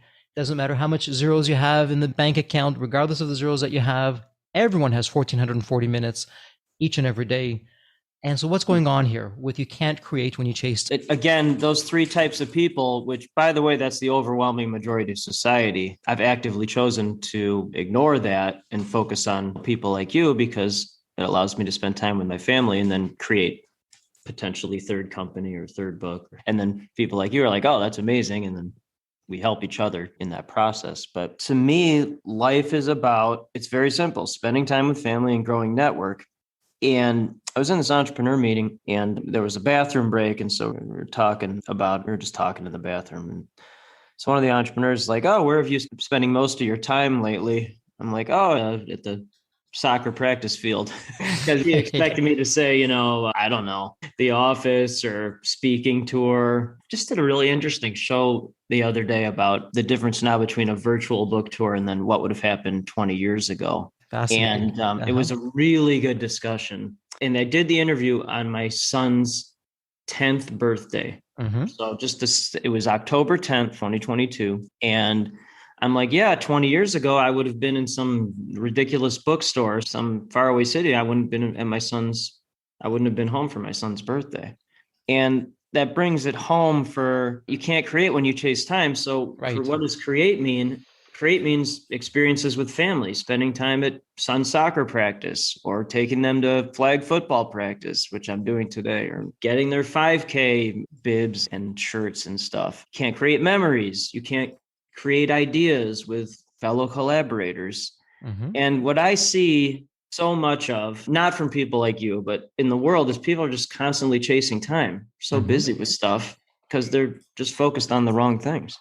Yeah. And what I like about this is if you're not guarding your time, and what's so ironic, Justin, and tell me if you'll agree with this. Yeah. If, the average person's walking down the street and they drop a $5 bill They're going to stop what they're doing. They're going to chase after that like there's no tomorrow. That is priority number one. They're going to grab that and just make sure that it doesn't get left behind. Now, on the flip side, when it comes to their time, which is worth a heck of a lot more than $5, they're just giving it away. They might as well open up their wallet, get a wad of $5 bills and throw it up in the air or give it to anyone and everyone. And so the point here is if you're not guarding your time, you're under pressure all of the time. That was my interpretation of this. When you're chasing time, you're not in the zone. You're not in the flow. You're not going to take to the world your absolute masterpiece because, oh my goodness, I got to get this. I got to get through this because I need to go to A, B, C, and D. I'm already behind schedule and I have a to-do list and I'm to-doing instead of being. And it's just not guarding your time. So for our listeners, one of your takeaways as you head into the new year, as you reevaluate your life, what are you going to do to safeguard your time? How can you put your time as your most valuable resource? Period. End of story. Think about that. And as you do, let's go to strategy number 21. The only thing you can do wrong is do nothing. Love it. Absolutely love it. And when I read that, I have a little saying I say to myself and to those that I coach and mentor: dreamers dream, doers do. Oh God, dreamers dream. And so this goes back to also the mediocre people. Oh, one day I'm going to do this, or tomorrow I'm just going to make a dent in the universe. Just do it. Exactly. So Justin, what's going on here? Tell us what's going through the brilliant mind of yours when you came up with strategy number 21. The only thing you can do wrong is do nothing. Aggravation. Tell us. Aggravation. So Dave Erickson, he's in Abundance 360. He's a genius. Dave grew up in North Dakota, had an outhouse, and let's just say he doesn't have an outhouse anymore. Just a great guy. He thinks he's an alien. I actually agree with him, like for real. Right. Like this is what aliens have. This is what I'm like, yeah, you're probably right. He's a very high quick start. He just does stuff. And the reason why he doesn't have an outhouse anymore, one of the main reasons, is he just actually did something. He did it. And boy, he really added a lot there with the dreamer's dream. Dreaming is fine. I think everyone dreams every single day, literally. But if you don't do anything about that, it's pointless. Putting it up, and it's like nothing. What I always tell people, without exception, is the longer you wait to do anything, the longer it takes for anything to happen. And again, talk is meaningless to me without action. So with this book, the second book, I started doing media for it before the manuscript this was early 2022. It didn't come out until August, and then started talking about even writing the book well before that, and then just did it. Wrote it in 16 days, manuscript, and then thank you. And then you just do it, and then it builds upon itself. But there's no chance for anything to happen or build upon itself unless you actually take action. And here is something I think that is very important, very important. So again, Peter Diamandis wrote the foreword. I'm incredibly grateful for that. And he leads Abundance 360. He's very confident saying it's one of the top entrepreneurial groups in the world, which Dave Erickson is a part of. And Peter has provided endless value to me, my life, my family. The number one thing is this will be very helpful for everyone. He always says, he does like a timeline. He says, what can you do in the next 6 months to get this project going? And then he goes, what can you do in the next 3 months? What can you do in the next month? This is all in a line. Then what can you do in the next week? And then the thing he always adds is at the very end, he goes, what can you do right now that will move it forward? Right now, not 10 minutes from now, right now. And that one little thing to get something moving forward always leads to something else moving forward, always. So what can you do right now? Not 10 minutes from now, right now. So true. And you know what, Justin, here's another little saying that I have: done is better than perfect. And better just to get out there. It's not great. It can be improved, but done is better than perfect, because when you get it out there, you get market feedback. The next one will be even better. The one after that will be even better than that, but you got to start somewhere. It's not just going to magically overnight happen. So done is always better than perfect. The unconscious motivators test, the PRINT test, PRINT.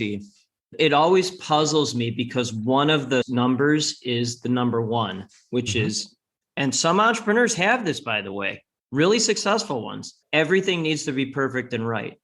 And boggles my mind. Like, how is that? But they have a mix of need to succeed and achieve. So they have to succeed and achieve, but everything needs to be perfect and right. And by the way, these people are tortured because they want to do it, but it has to be. And then I was talking to a very high level entrepreneur, and this is a dovetail to this. And some of the most dangerous things, these aren't necessarily entrepreneurs, but some of the most dangerous feats on the planet are with people with a one as an unconscious motivator. So you think about the free solo climber. I think it's Alex Honnold. Like, so if you're free soloing Yosemite, if everything's not perfect and right, that could be a problem. But that's different than entrepreneur world. It's different. Yeah, absolutely. And speaking of different and just approaching things in a different manner, I love what you did with Strategy 22. You took a very famous Japanese, I don't even want to use the word saying because it's a way of life, and it's pronounced Ikigai, Ikigai, Ikigai. And for a lot of Western people, this will be a new concept, but it stood the test of time.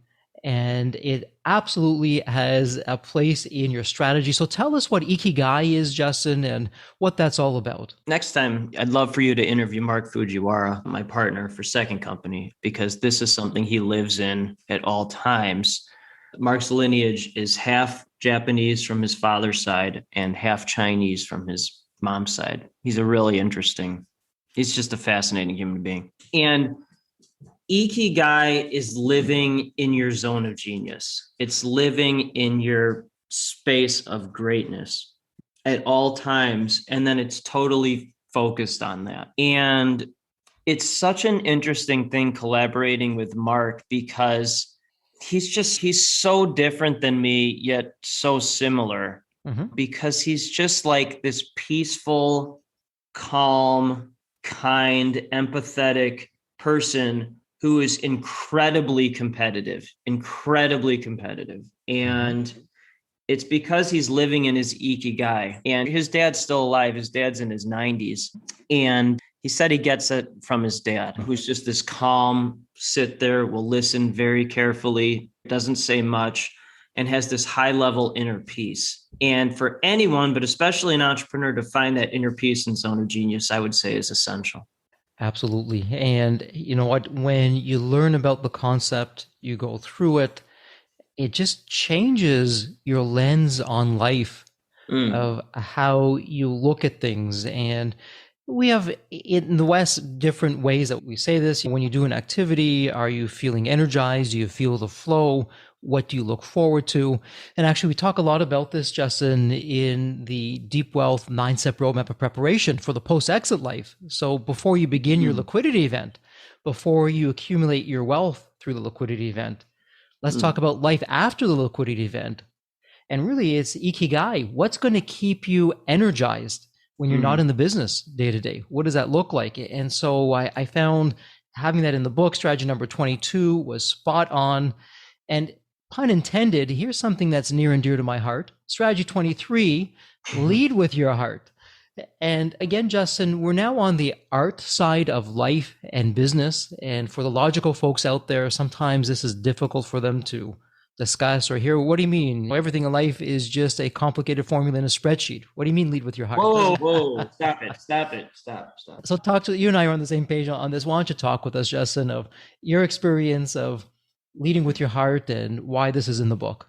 Again, definitely not my idea. One of PR partners from New Zealand, world traveler, created a cryptocurrency based on love coin. And in the COVID world, prior to recently, I had only had 2 in-person meetings. Wow. Prior to the past couple months, because some of the entrepreneurial groups I'm in, they've started to go back in person. But prior to that, it had only been 2 in-person meetings. One, launch party for new company. And the second, Aiden came in from New Zealand to Chicago. And so I'm like, okay, I'll drive 20 minutes. I'll do it. I will meet with you in person. And it was a great meeting. I was asking him, because he travels the world. I'm like, so where are you going tomorrow? Where are you going? He's, I don't know. I'm like, how do you make that decision? I just lead with my heart. My heart tells me where to go. And I'm like, oh, that's a good idea. Let's think about that. And you were talking about liquidity events, what folks are doing. I think many of those folks, I'd love to hear your opinion on this. I think for most of their lives, they were leading with the spreadsheet. They were leading with their head. They were leading with the bank book, the checkbook. They were leading with logic. And now they have all that, but they've never led with their heart. And it's very hard or even almost impossible to find anything meaningful because they never even thought that way. And to me, leading with heart is having meaningful relationships with people that you really care about, whether that's family or other high achievers, people like you, and then focusing on that. And if it's someone who's a time vampire or not a high achiever or someone who's boring, where you can't connect with them on a heart-to-heart basis, then it's not a good fit. And that's what it means to me. And you know what, as you have been this entire episode and the previous episodes, you're really spot on with that, Justin, in terms of how you're looking at that. And it's really a terrific segue into strategy number 24, because you talked about uncertainty. And strategy 24, you say uncertainty is an opportunity to collaborate. Now, Justin, I would say that if you're leading with your heart, you're not going to have the uncertainty. But if you haven't led with your heart before, and you're leaving the spreadsheets aside and saying, okay, I'm going to go into the unknown. I'm going to listen to my heart. In the beginning, while you first develop this ritual, there is going to be some uncertainty. But talk to us about why uncertainty is an opportunity to collaborate and how that's played a role in your life, Justin. Again, talk to me is meaningless without it. It's meaningless. So first company started after job salary was cut in half, couldn't find a job, reached out to 5,000 people. That's a lot of uncertainty. There's an opportunity to create a new company. When COVID first started in March of 2020, the very first day or second day when there was a real shutdown, I posted this. This was definitely not something that was appreciated by most people, but people like us were like, oh, that's a good idea. This will be the greatest opportunity of all time for those with the right mindset by far, because that's the most uncertainty in our lifetimes, probably that will ever happen in our lifetimes. I mean, maybe there will be something global, but a truly global thing like that, where everyone was affected in the same way or pretty much the same way, that's the ultimate uncertainty. And what happened with that is people with the right mindset spent more time with their families, created new companies, wrote the book they always wanted to do. Second company started virtually, met partner 2 times in person, created a second global company. First book came out May of 2020, right in the middle of COVID. Second book came out on the tail end of COVID. And true entrepreneur realizes that the uncertainty is a great thing. Most people retreat. They would never advance in that. They want to feel safe and secure. Sure. That's fine. That's most of society. True entrepreneur, pioneer, more uncertainty. Stock market's tanking. Okay, recession. Okay, how many companies started in the 2008? How many amazing companies? So negative things happen, quote unquote, negative things happen. That's a tremendous opportunity to create something new. That's what I've seen. And what's interesting about that, and I really enjoyed as I go through the book and I'm looking at the strategies, they all dovetail one into the other. Because from that uncertainty, Justin, really what I heard you say there is it's only uncertain depending on the kind of inner dialogue that you're having with yourself. And that's a terrific lead into strategy number 25. And strategy number 25, isn't this true, where it's the observers who are creating their own reality? It's our self-talk of what we're telling ourselves, what we think we're seeing. And it's that old saying, every situation, there's always 2 sides to a coin, and it could be negative, it could be positive. Yeah. But our self-talk, if we're understanding, hey, this isn't happening to me, this isn't happening for me, and I'm not going to put a judgment on it, I'm not going to put a label on it. Easier said than done, but when you can do that, it's just a game changer. So what was going on as you wrote this chapter of how observers create their own reality? Well, one, you did this with the first book too. You have a gift of taking, I think I do it unconsciously or subconsciously, and you make it conscious how each chapter blends in. You just have a gift of that. But, the example I just provided about COVID being the greatest opportunity, which that's what it was for the right people with the right mindset. But that's really what it comes down to, is being in charge of your own mindset and your own reality, creating your own rules. Mm-hmm. And if you don't like the rules that were put in front of you. Just create your own rules, create your own company, take action and do something. Oh, you wanted to get this book done? Okay, go write it. You wanted to be on this show? Ask to be on it. So that's really what it comes down to. And what I found is other observers who create their own realities are very attracted to other observers who create their own realities. And it's like this incredible radio frequency magnetizing of abundance attracting abundance. And then the scarcity is just repelled by that. So true. So true. So it's mindset, it's our inner thoughts, it's how we're looking at the world around us and what's going on. And as we look at the world around us, it's really a terrific tie into strategy number 26, where you say, be the buyer. And not just any kind of buyer. I'm not going to take, again, the wind out of your sails here, Justin, but I love how you approach of be the buyer when you're looking at how you're going to conduct your life, what you're going to be giving, what you're going to be doing. So why don't you reveal what be the buyer really means and some of the takeaways for the listeners of how they can apply this into their lives? Yeah, I'm so grateful for the way you think about things and then discuss them, because it really does. It just keeps getting more layered and more layered, because if you do all these other things, then you become the buyer. And there's no, just like from a tactical, strategic standpoint, there's nothing to sell. Like people invest in the firms and the companies, but it's just buying the people you want to hang out with, that you want to partner with. And there's a financial exchange, but you're just buying the right mindsets, the right visionaries. And that can be any type of person, by the way. If you want to work with mid-market, I don't know, 50 to 150 employees or whatever that is. And it's a really interesting thing too, because when you have that confidence to not sell anything and just buy the people that you want to hang out with, it really attracts other buyers, and it really appels arrogant people. It attracts confident. The story that led to this was an NFL Hall of Fame player. I'm certainly not going to say his name. That wouldn't be good. But this guy's one of the most famous NFL players. And we were talking on the phone, and it was like, wait a minute. People do that with your company? They just invest? They go, yeah, all the time. He couldn't believe, he was incredulous.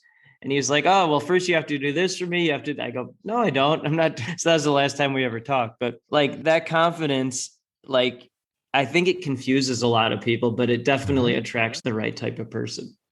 And you know what, when you are the buyer and you're just giving, making a difference, solving those painful problems and just making a difference, you can't buy that kind of satisfaction. You just can't buy that, but it comes from within when you're doing that. But when you're also doing that, it also leads nicely into strategy 27, the triple win. And for all the sports fans out there, you're going to really relate to this one. You're going to love it. You start the chapter off with some statistics in baseball about the triple, and you can talk about that. Before you do that, I'll just share with you for the triple win, really, and you nailed it in the chapter, Justin, because how many of us go into a situation, particularly in business, it's zero sum. Okay, I'm going to win, you're going to lose, or you're going to win, I'm going to lose. And that's absolutely not the way to do it. And I know in our 9-step roadmap at Deep Wealth, we always talk about the triple win. We just say it a little bit differently. Look for the win-win. How do you create it that everybody wins? Because when you do that, you expand the pie. You get the best deal instead of any deal when it comes to your liquidity event. And so many terrific things come out of that. But I'm going to stop there. So talk to us about the triple win. Pete Kofod, amazing entrepreneur. This is something he told me. Brilliant. It was just brilliant. And triples in baseball, they're far more rare than home runs or doubles or singles. The triple play, very rare. Hat trick in hockey is very rare, obviously. Do a little hockey there. And so I'll go, Pete, what's the triple win? And so it goes beyond transactional, it becomes transformational. And what it means is that I'll just land the plane because it'll relate to how a business works. So with PR, my firm wins, someone makes an investment in my firm. Okay, great. Thank you. Great. The partner client wins because they get to, their story is simplified and they get to appear on all this media. Okay. So that's 2 wins. That's a double. Mm-hmm. This is where it becomes a triple, and I will argue a quadruple win, which Dave Young, another genius entrepreneur, 10 quick start, like you're actually creating quadruple wins. I'm like, okay. So the Nice. triple win is where the an outside third party wins. Mm-hmm. And so again, to land the plane, then people like you win because you are Mm-hmm. hosts of media. The media wins because they get introduced to people like Dave Young or Kathleen Adams or other PR partner. And then what Dave Young said is, oh, this is where the quadruple win happens, is the audience wins. The audience of your show wins, which is super interesting too. So you've got the business owner, entrepreneur wins, the partner client wins, the third party, which in this case is media like you. And then fourth is the audience wins because they get all this knowledge. Mm-hmm. And in that, it's no longer transactional. It's well past that. It's far more transformational on a global level, by the way. And so much there to unpack. But again, for our listeners, as you're listening to this, I'm going to ask a tough question, but let's just be honest here. And the question is, are you creating the triple wins? Or is it all about you? I'm going to get that one. I'm going to just get on top at everyone else's and there's no judgment here. And if you're not on the side of triple wins, then the next question is, oh, how can you? What would need to happen? And the challenge coming out of this episode for you, why don't you try it for 30 days, 60 days, 90 days, and compare and see the difference and see how you feel and the difference that it makes. My suspicion is you're going to be the better for it. Your business will be the better for it. Those in your lives will see the best you show up because you're feeling so good. Yes. And speaking of the best you showing up, let's talk about Strategy 28. It starts off with a morbid story.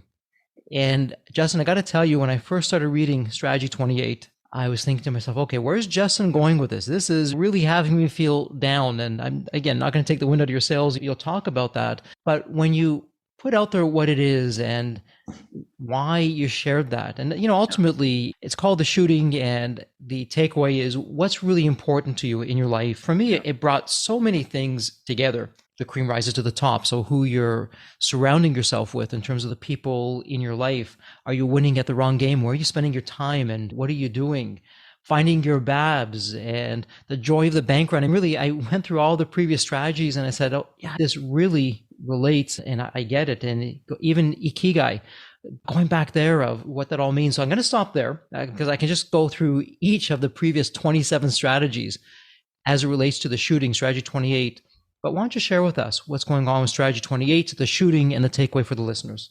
It's an interesting strategy, a shooting, but it really is. Our family lives about 20 miles north of downtown Chicago in the northern suburbs. It's a pretty nice area.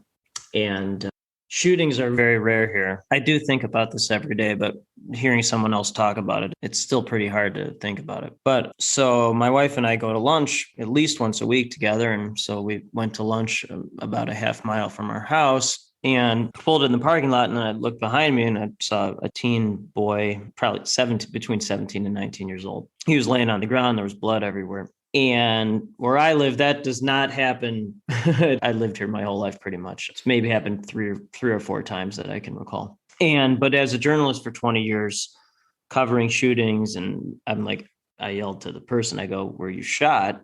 And he yelled out, "Yes." And he was with someone else. And then the other person got in the car and left. That one surprised me. That really surprised me. He just left his friend there. And it was interesting because everyone else in the parking lot was just staring like deer in the headlights, had no idea. And so I'm telling them, like, I don't want to swear, but get the bleep out of here because you don't know if there's another gun or if the guy. My mom brought up an interesting point. She's like, you don't know, maybe the guy will come back or someone else was there and they'll finish the job. My dad's best friend growing up, he was assassinated in a famous gang shooting. And so I think it was 5 or 6 when that happened. We become aware of that. And then my wife, who's a pediatrician, she wanted to rush in and help. But I told her, you can't do that, even though that's your call of duty, because I can't risk her getting shot. The point of that story or strategy is it really shouldn't, I don't use the word should, but it shouldn't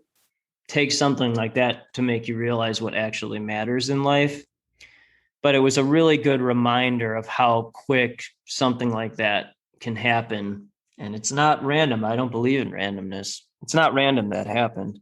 It's just something where, to appreciate what you have and being in the here and now in your ikigai, for sure.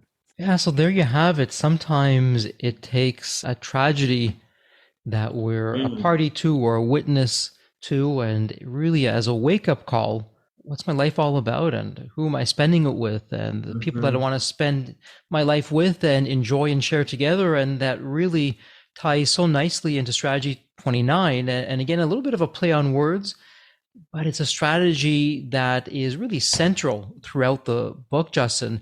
Sticks stick together. So there's a play on words.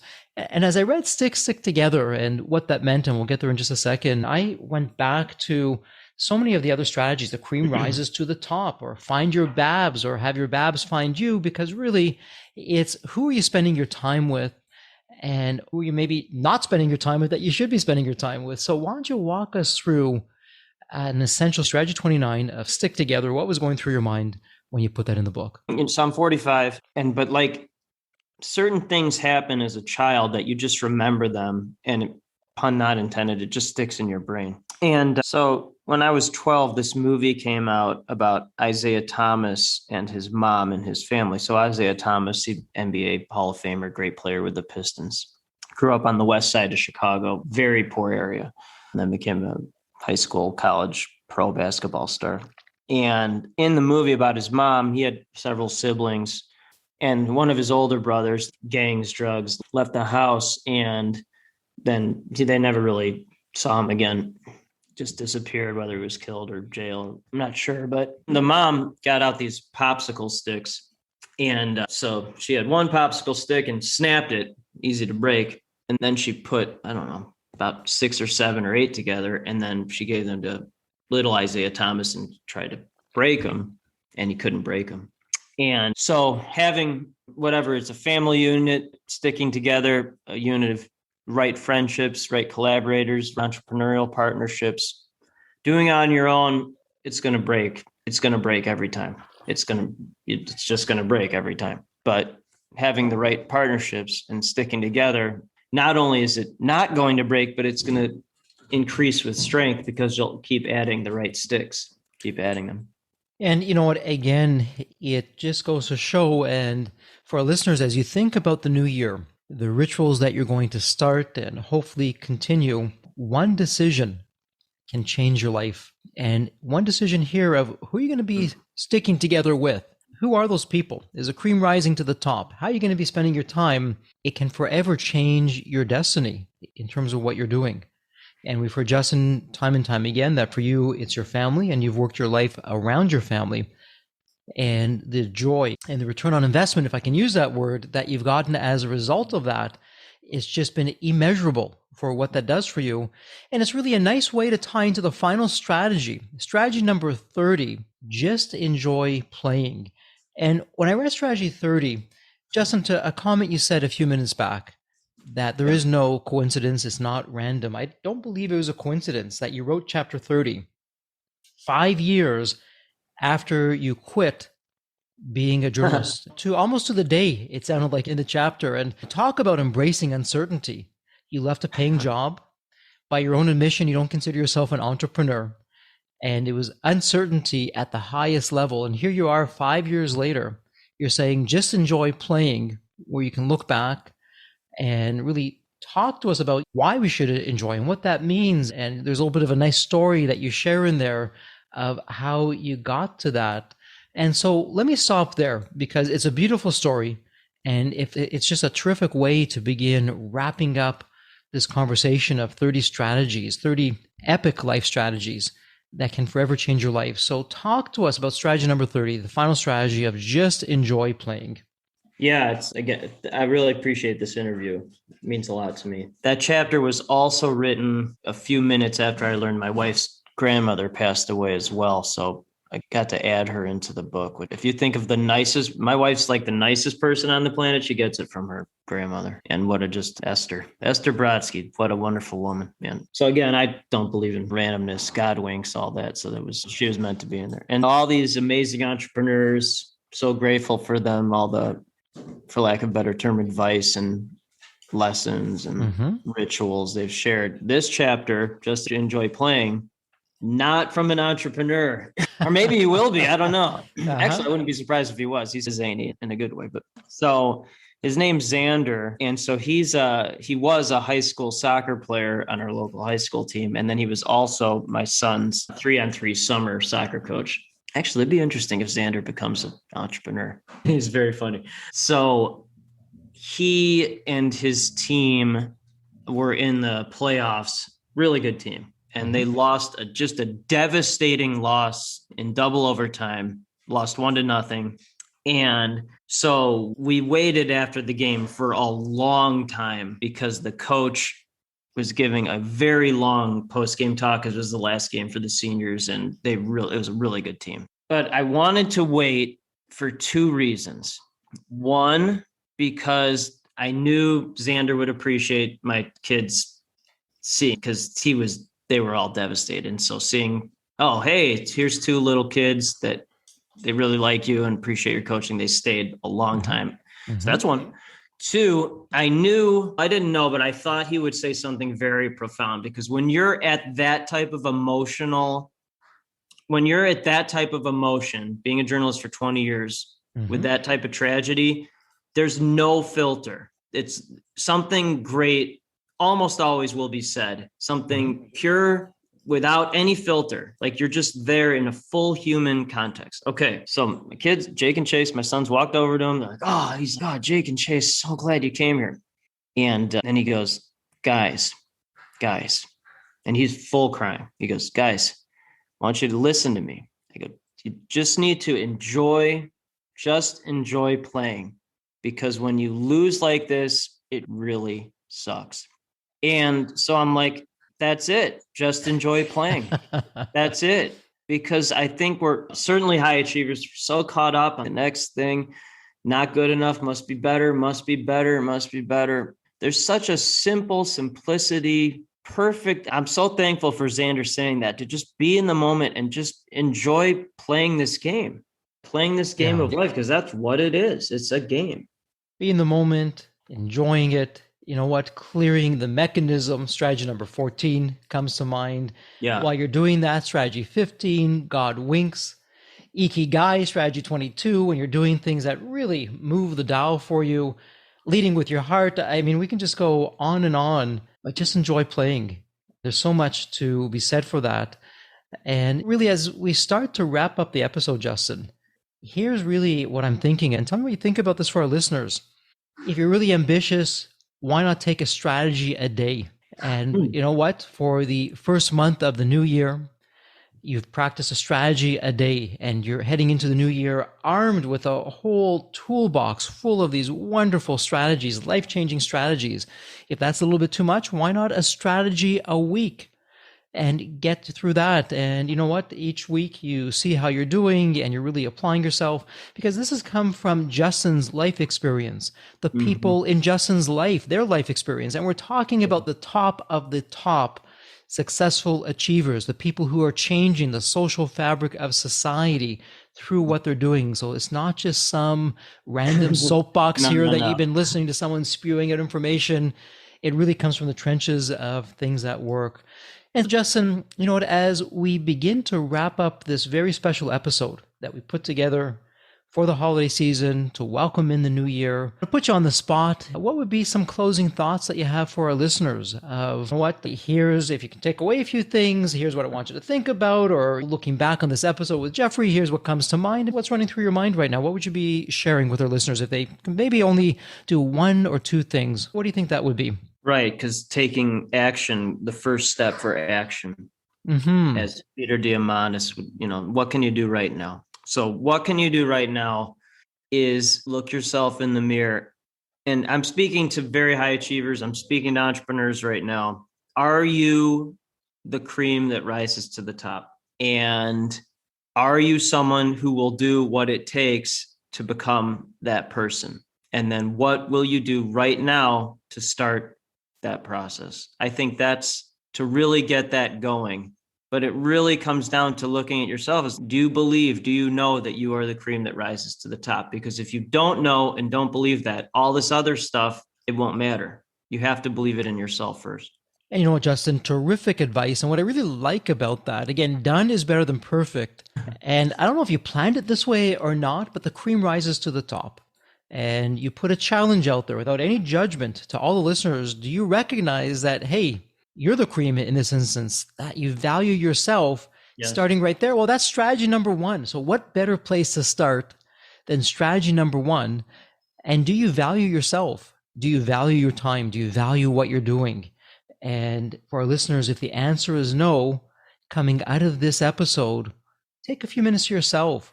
Journal it out, write it down, talk to yourself, whatever it takes, whatever moves the dial for you, ask yourself the question why. So Justin, with the idea that done is better than perfect, I've already asked you this question before. We have a tradition here on the Deep Wealth podcast where we wrap up the podcast by doing a quick thought experiment.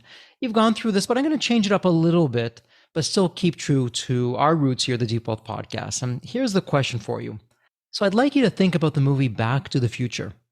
And in that terrific movie, you have that magical DeLorean car that can take you to any point in time. Yeah. So Justin, you can now look outside your window. So it's tomorrow morning. You're looking outside your window.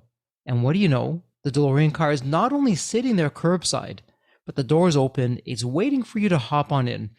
And you can go to any point in your life, Justin, as a young child or a teenager, whatever the point in time would be. You're going to go back in time and you're going to tell your younger self, whether it be life wisdom or lessons learned, or, hey, Justin, do this, but don't do that. So here's a little bit of the nuance in this.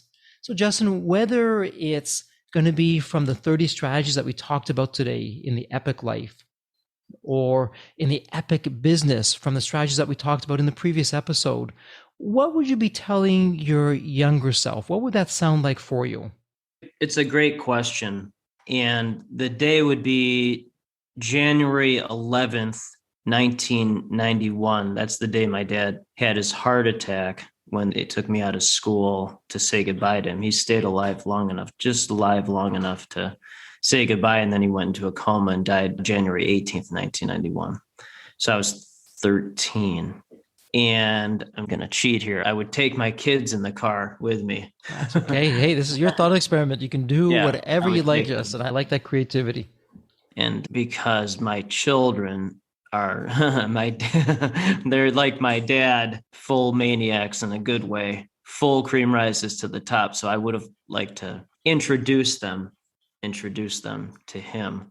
So maybe not on the hospital bed as he was dying, but maybe earlier in the day. And the reason why is because all the success, I'm very grateful, spending family first. It's really to honor my father and certainly my mom too. And I'm just very thankful that I got just enough time with my dad, just enough time with him to understand what the cream rises to the top actually means. Just long enough, 13 years old. I think that's long enough. And then to see that in my children and giving them that knowledge as 10 and 8-year-olds, I'm very thankful for that. Well, thank you, Justin, for being so open and transparent and vulnerable with that. And you're really paying homage to your father, to the family unit, really what all that means, where you come from, and the lessons learned. And, as we begin to wrap up this episode, because the holiday season really, it's about family. And for some people, that's not so easy. They may not have family around or family in the city where they're at and may not be surrounded with family. But coming out of here, let's all take a moment to think about our family. And without putting judgment on it, our family has made us who we've become. If you've had some challenging situations from the family, what's made you a stronger, better person because of that. Yeah. If you've had, like in your case, Justin, parents who were just over the top, above and beyond, that brought out the best in you. Again, thinking about that and feeling grateful and remembering where we've come from. So as we wrap up this episode for our listeners, we really wish you nothing but the absolute best for the year ahead. May you truly make it your best year ever. And Justin, thank you for being so gracious with your insights and your wisdom and paying it forward and sharing that with us here on the Deep Wealth Podcast. You've really made a difference, and thank you so much for that. Thank you so much. I really appreciate the time. The Deep Wealth experience was definitely a game changer for me. This course is one of the best investments you will ever make, because you will get an ROI of 100 times that. Anybody who doesn't go through it will lose millions. If you don't have time for this program, you'll never have time for a successful liquidity. I mean, it was the best value of any business course I've ever taken. The money was very well spent. Compared to when we first began, today I feel better prepared, but in some respects, maybe less prepared, not because of the course, but because the course brought to light so many things that I thought we were on top of that we need to fix. I 100% believe there's never a great time for a business owner to allocate extra hours into his or her week or day. So it's an investment that will yield results today. I thought I will reap the benefit of this program in 3 to 5 years down the road. But as soon as I stepped forward into the program, my mind changed immediately. There was so much value in the experience that the time I invested paid back so much for the energy that was expended. The Deep Wealth experience compared to other programs is the top. What we learned is very practical. Sometimes you learn stuff that is great to learn, but you never use it. The stuff we learned from Deep Wealth experience, I believe is going to benefit us both. I've done an executive MBA. I've worked for billion-dollar companies before. I've worked for smaller companies before I started my business. I've been running my business successfully now for getting close to a decade. We're on a growth trajectory. Reflecting back on the Deep Wealth, I knew less than 10% what I know now. Maybe close to 1% even. Hands down, the best program in which I've ever participated. And we've done a lot of different things over the years. We've been in other mastermind groups, gone to many seminars, workshops, conferences, retreats, read books. This was so different. I haven't had an experience that's anything close to this in all the years that we've been at this. It's 5-star, A+. I would highly recommend it to any super busy business owner out there. And Deep Wealth is an accurate name for it. This program leads to deeper wealth and happier wealth, not just deeper wealth. I don't think there's a dollar value that could be associated with such an experience and knowledge that could be applied today and forever. Are you leaving millions on the table? Please visit www.deepwealth.com/success to learn more. If you're not on my email list, you'll want to be. Sign up at www.deepwealth.com/podcast. And if you enjoyed this episode, if it added value, if you walked away with some new insights and strategies, please leave a review on your favorite podcast channel. Reviews help us reach new listeners, grow the show, and continue to create content that you'll enjoy. And as we wrap up this episode, as always, please stay healthy and safe.